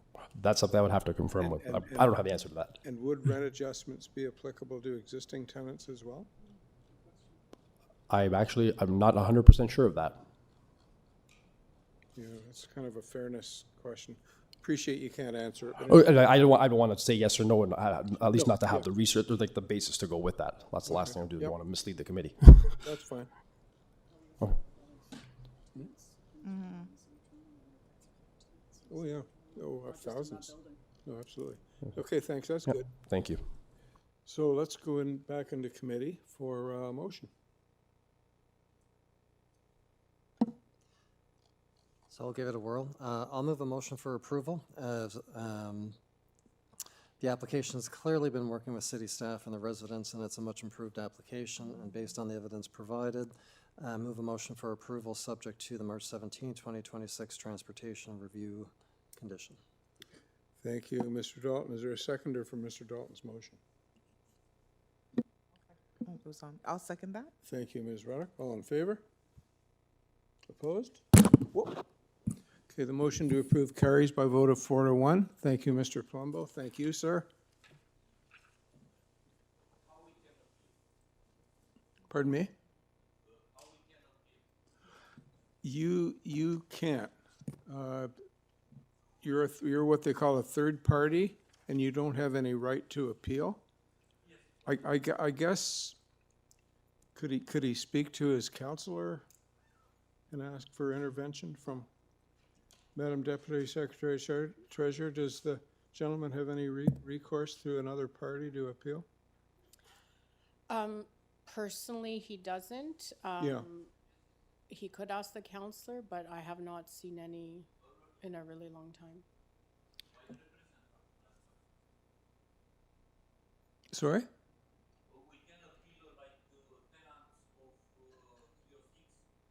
No. No, you cannot. And it's not because you're a tenant. That applies to property owners in the neighborhood as well. They no longer have the right to appeal. But speak to your counselor, because the City of Toronto does have the right to appeal. If you can convince your counselor to make a motion and sponsor you toward an appeal by the city.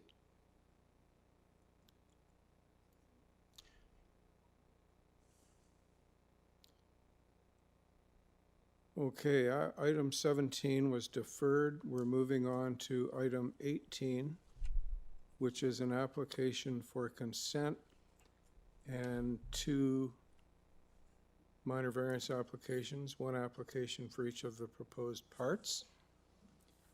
And we have on file, this matter was deferred on February 12th of this year to provide an opportunity to correctly identify a variance. We have heritage planning conditions, 4 of them, 3 opposition letters, and we had urban forestry requesting, again, a bit of a conflict. Originally, condition 2 and 5, which is to refuse, and then on March 10th in a supplementary memo, if we wish to approve this application, they've requested their conditions 1 and 2. And we do not have Mr. Eagleman. We have, please introduce yourself. Good afternoon, Mr. Chair and fellow committee members. My name is Maya Marchese, planner at Design Plan Services, located at 87 Skyway Avenue. Thank you. Okay, if you could make a presentation. Sure, perfect. I'm here today with the consent application and the 2 associated minor variants. Next slide, please. Before speaking on the variances and severance, I want to briefly point out the context of the site. The subject property is a corner lot with frontage on Valermo and flankage on Beta Street and currently contains a 1-story detached dwelling. The surrounding neighborhood is characterized primarily by 1- and 2-story single and semi-detached dwellings, and this is a fully serviced, established urban neighborhood with access to schools, parks, transit, and local services, and is an appropriate location for gentle low-rise intensification. Planning staff have no concerns with the proposal. We've also reviewed the reports from ECS and transportation staff and heritage planning, and we're agreeable to the recommended conditions. We also submitted signatures and support from 8 separate addresses, although this was a late submission, so this wouldn't be in your package. I'm also aware of forestry's refusal recommendation. Their concerns relate to the proposed removal of a city-owned tree, as well as an injury to a black walnut tree. These concerns are not related to the variances themselves, and any required injuries or removals will be dealt with separately through the urban forestry permit process. Next slide, please. The proposal seeks to sever the existing, sorry, was that? Okay, the proposal seeks to sever the existing lot to create 2 new residential lots, each with 1/2 of a semi-detached house. As per variances 1 and 2 identified for each part, the lots will be sufficient in lot frontage and lot area. Next slide, please. These lots will accommodate a 2-story semi-detached house with 1 unit per lot and family-sized lot layouts with 4 bedrooms per unit. Next slide, please. The lot analysis submitted with the cover letter demonstrates that 33% or 659 lots in the study area fall within the same lot area range as the subject property of 180 to 380 square meters. Next slide, please. And 18% or 358 lots fall within the same lot frontage range of 6.01 to 8 meters as shown in yellow. The analysis demonstrates that these lots' sizes and frontages are well represented and recurring in the neighborhood and coexist alongside larger parcels. As such, the prevailing character of the study area consists of a range of lot configurations that are widely distributed across the neighborhood and includes lots with frontages in areas that are less than the minimum requirements of the bylaw. Next slide, please. Valermo Drive and the surrounding streets already demonstrate a pattern of severances and low-rise rental intensification, including approvals such as 419 and 420 Valermo Drive, which are the 2 other corner lots at the same intersection of the subject property on Valermo Drive and Beta Street. 422 Valermo Drive, next slide, please. 425, 454, and 479. These approvals confirm that similar lot frontages, lot areas, and built forms already exist and are well established in this neighborhood, and that the proposal will respect and reinforce the existing prevailing character. Next slide, please. Variances 3 and 4 relate to the coverage and FSI. This reflects a modest form of intensification, typical of infill housing in the area. The additional floor space primarily supports family-sized units, and similar greater FSI and coverage approvals already exist, as mentioned in my submitted cover letter. Importantly, the proposed density is distributed over 2 stories and maintains a low-rise built form consistent with the surrounding context. Variance 5 pertains to the west side yard setback for part 1 and east side yard setback for part 2, and variance 8 is for the front porch setback, which is tied to these side yard setback conditions. These reductions are modest, representing a deficiency of 0.59, 0.28 meters, respectively, and the side yard setbacks will maintain adequate building separation and provide room for access, maintenance, and drainage.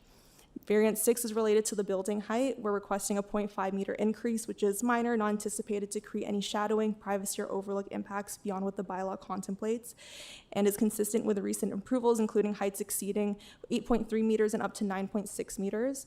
And the final variance is related to the building length. This variance is minor in the context of the overall site, which has a lot depth of 40 meters, and there are examples of similar lengths in the area. Importantly, the proposal complies with the permitted building depth, and a 1.22 portion of the additional length increase is attributable to a bump out at the front main wall. This projection is inset from both side lot lines, which reduces its visual prominence and minimizes its impact on adjacent properties in the streetscape. Based on the provided justification, the proposal fits in with both the existing and planned context of the neighborhood, is consistent with redevelopment trends along Valermo Drive and within the broader neighborhood context. And for these reasons, it is my professional opinion that the proposal meets the consent criteria set out under Section 5124 and the 4 tests under Section 45.1 of the Planning Act. It represents good planning. You did it. You're almost as good as David Eagleman. Well done. Good presentation. Panel, questions, comments? We're good? Okay, thanks. Sorry, just about the one tree in the backyard. There's one black walnut tree there. Can it be saved? It's got to go. By the way, I know because we had black walnut trees on our property. It's worth a lot of money. Through you, Mr. Chair, so the black walnut tree, we're only proposing an injury, not a removal of that. It is a minor encroachment for the construction in the TPZ of the black walnut tree. We did have an arborist report prepared, and the arborist is confident that it can be maintained and it won't affect its long-term survival. It's also within the as-of-right building envelope. If it doesn't, make sure you sell the wood. I mean, it's worth a lot of money. It is really a valuable tree. Anything else, panel? Okay. Thank Thank you you. very much. Take a seat for a minute. We're going to hear from, I believe, Wilson Ng. And is Mr. Ng the only person that wishes to address this matter? Yeah, that's correct. I communicated with him. He's going to be speaking for 4:15, but also for other ones, but he's just going to do the 5 minutes. He's not going to have more time than that. I'll connect him now. I'm on? Yes, go ahead, Wilson. Okay. Good afternoon. Good afternoon. Good afternoon. Okay. My name is Wilson Ng, and I'm speaking on behalf of the residents of 415 Valermo Drive and 413 Valermo Drive, who were unable to attend today. So the residents of 413 and 415 are not opposed to the redevelopment of the property. Their concern is with the overall scale of the proposal and the cumulative effect of the variances being requested. The revised public notice confirmed that the proposal requires several variances, including reduced lot frontage and lot area, increased lot coverage and floor space index, reduced setbacks, increased height, and a building length of 19 meters where 17 meters is permitted. For the adjacent property at 415 Valermo Drive, the most significant impact is the 19-meter building length along the shared interior line. Although the proposed development is a corner lot with exposure to 2 streets, the full length of the building runs directly along the side yard and rear yard of 415 Valermo. This creates a long and continuous wall conditions that reduces openness. There is also concern about the proposed side entrance located deep along the interior lot line, adjacent to the driveway at 415 Valermo. With a side yard of 1.22 meters and placing exterior stairs and an entrance in this location intensifies adjacency impacts along the shared boundary. I'm not sure whether construction safety concern is part of this process. No, it's not. Okay, so I won't But mention the building construction. department has sort of a protocol that needs sign off by the builder to abide by, all those impacts.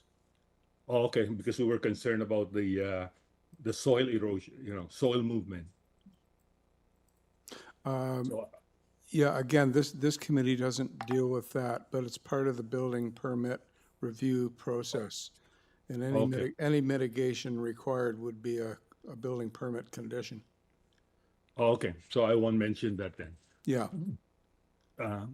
While each variances may appear modest on its own, when considered together, particularly the 19-meter building length along the shared lot line, the cumulative impact is not minor in effect.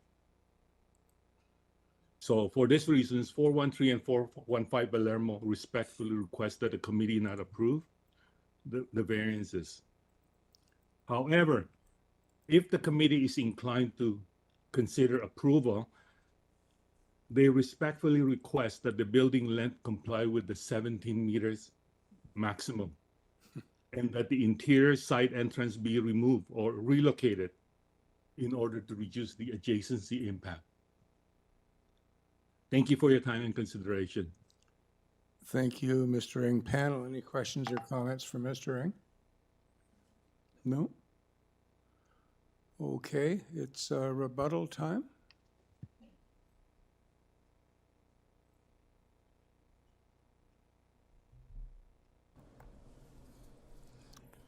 All So right. what do you say to that? Firstly, I want to thank Mr. Ing for expressing the concerns of 415 and 413 Valermo. I understand they're concerned with the overall proposal, specifically the building length and the side yard setback. In regards to the side yard setback, that 1.22 meters on that side that he's referring to is the existing setback. So that is being maintained. Additionally, the main entrance would be from the front of the property. In regards to the building length, I will note that the depth is compliant at 19 meters.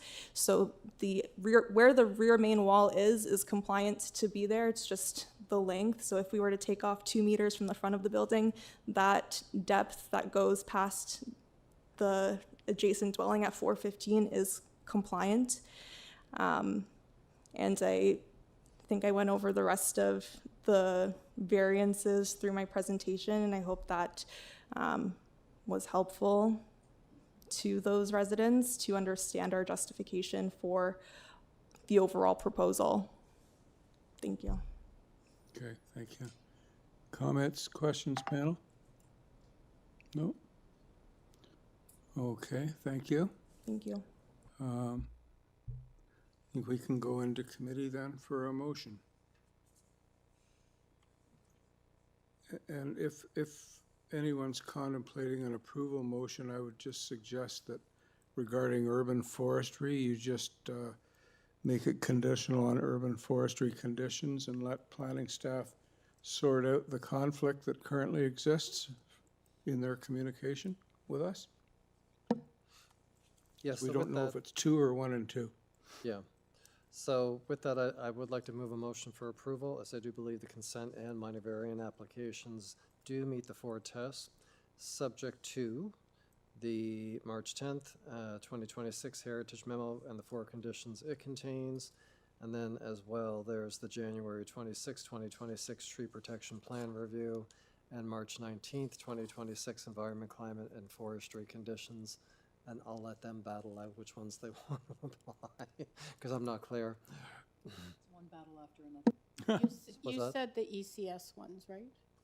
Yes. Yep, thank you. Thank you, Mr. Dalton. Is there a seconder for Mr. Dalton's motion? I'll second that, and I just want to note as well the opposition letter that was from 426 Palermo.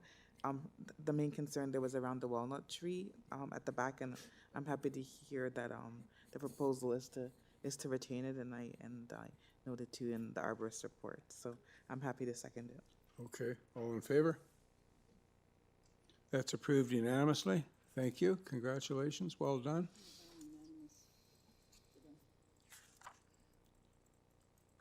Hope your laryngitis improves, David.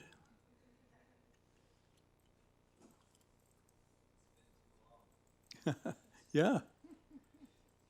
Okay, last but not least, item 19, 138 Perry Crescent. Purpose is to construct a new detached dwelling with an attached garage. There are 4 variances.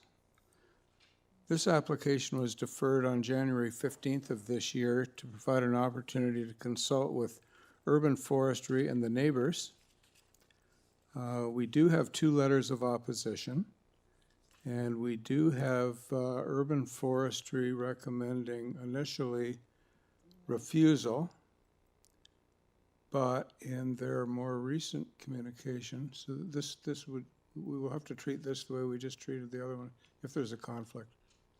We'll just quickly check. There's a March 10th and March 19th, and March 19th has 1, 2, and 5 in it. Conditions. City and a private, you are correct. Yeah. So we could, in the event of an approval, we could identify 1 and 2. So, in light of the fact that we have letters of opposition, I think it would be appropriate to hear from the agent, Enzo Lacasano. Or Lacasano, I guess. Very good. Yeah. I'm glad I caught that before you corrected me.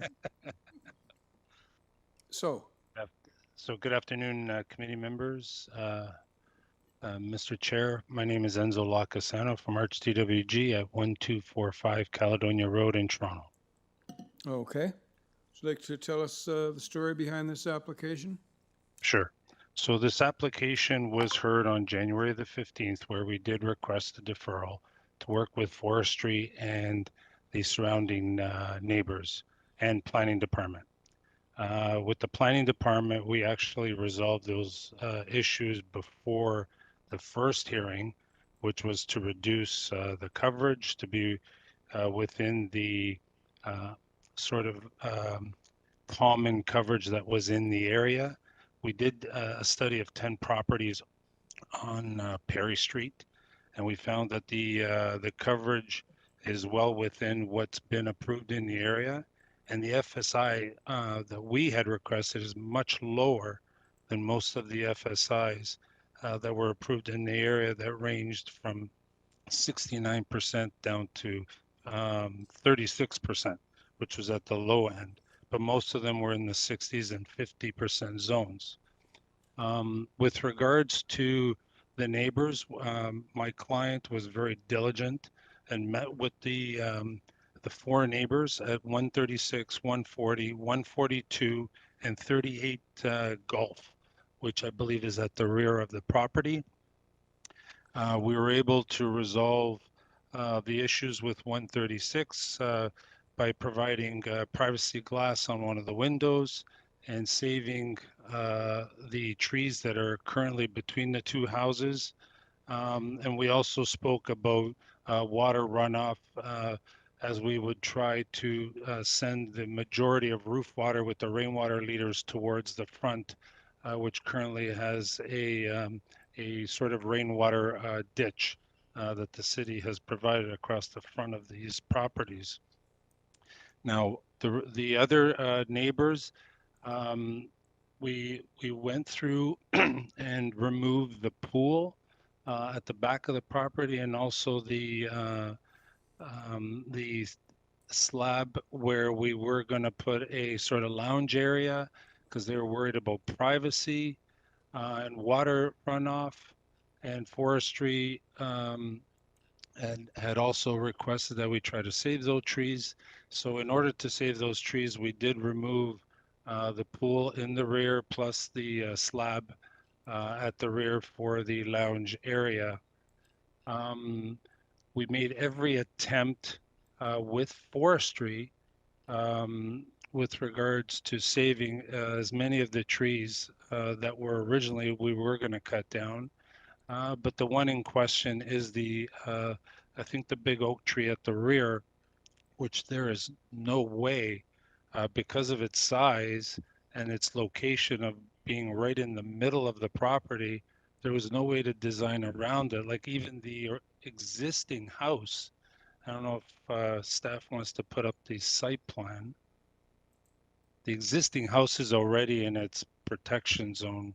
You can zoom in at the rear, you'll see the tree right at the back, right at the stair there. But we did make an effort to save the 4 trees that are currently on the property. There is a city tree at the front, but it's really a bush. And we actually show the pictures in the tree pics. Forestry does not have an issue with that one. Their issue was with the tree at the back, and we had conversations with Octavian at Forestry, and assuring us that if committee felt that this application was reasonable, that they would approve the removal of the tree. With regards to the neighbors, we did address all their concerns.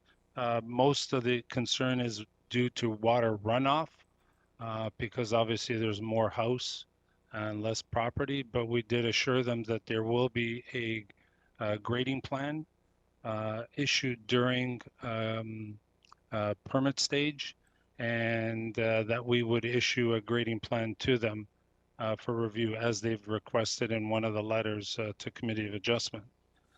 Other than that, our building height, building length is very reasonable, so we feel that this application meets all 4 tests.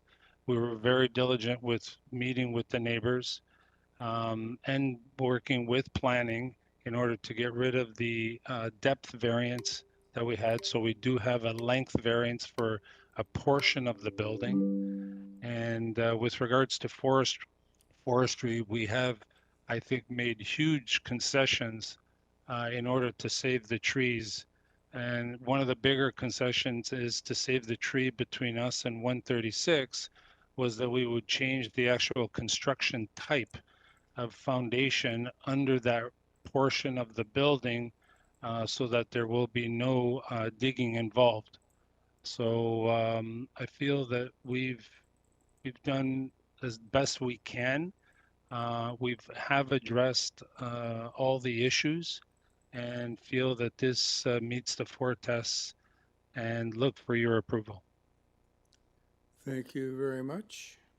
Panel, any questions for Mr. Lacasano? Comments? Yeah, I'm looking at I see the bush on the front. Yes. Looking at street. In the driveway. In the driveway, yeah, it looks like a cedar hedge. Yeah, it was a cedar hedge once in a while, and now it became a tree. But I'm also looking at what looks to be a birch tree. That we're saving. In the front, okay. Yeah. So there is a tree there. If it looks Steph like wants might to be pull on up, the property line, or maybe close to the property line. I don't think it was close enough to be like a boundary tree. You mean? Yeah, it's almost at the property line, but not quite. Yeah, it's again, if the trunk is 1 meter to the property line, it's considered a boundary tree. Okay. But we have no intention of removing. That's why we pulled the building back a bit further, which again then led to the depth, which then we reduced the building in order to meet planning's coverage. But again, with the big tree at the back, there was just no way to avoid it. Okay. Yeah. Thank you. Anything else by way of questions, comments? No? Okay. So we have a speaker, I believe only one, Andrew Akalitis. Yes, so in the morning he was there, I checked him in, I mic checked him, but he didn't respond, but they seem to have left, so they're not here anymore, so. So you haven't communicated with them at all, or? So they were in the hearing, and then at some point they just left. Did I just hear somebody? No, that was. No.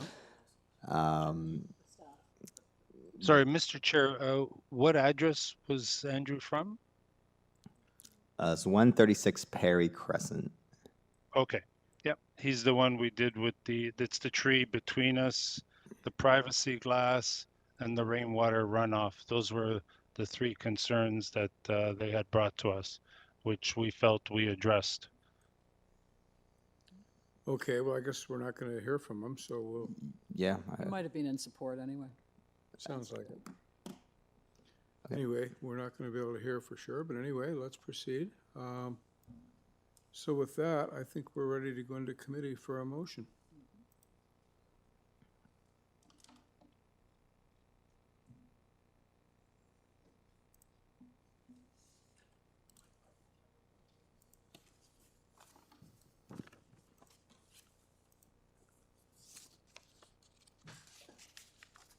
So are we really okay with urban forestry wanting one of the variances denied? Are we really okay with that?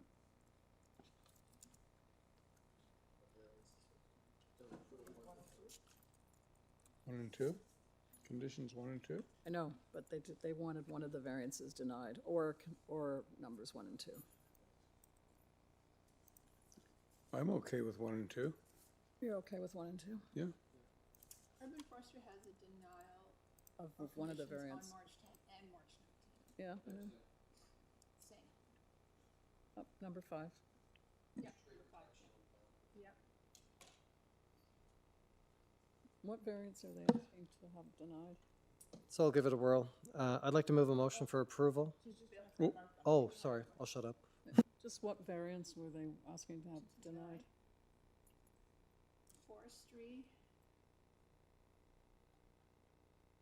I don't have it up. Here it is.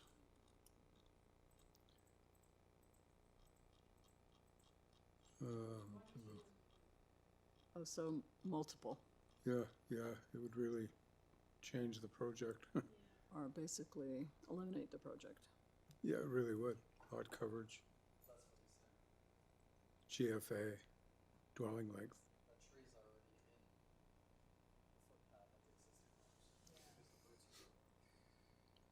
The oak tree. Yeah. I guess we have no choice then. Yeah, if it were me, I would impose conditions 1 and 2.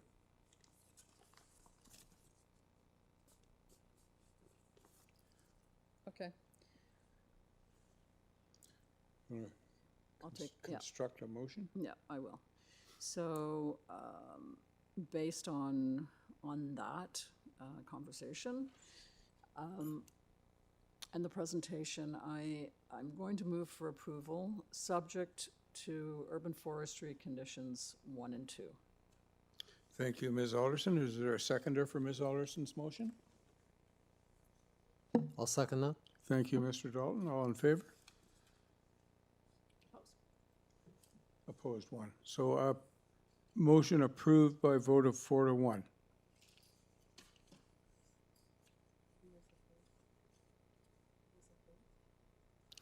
Natalia. It was 4 to 1. So, we are finished for today. So you need a motion to adjourn? I do. You don't have a gavel, though. Yeah, where's my I'll gavel? make the motion to. You don't give me my gavel anymore. What's up? Yeah, I'll make the motion to adjourn. Okay. It is 1:27, but we can Thank call you. it 1:30. And adjournment motions do not require a seconder, but they do require a vote. All in favor? That is unanimously approved. We are now officially adjourned at 1:27 p.m. Thanks to all those that participated today, people in the hearing room, people that watched, participated virtually, people that watched on YouTube, are very capable and helpful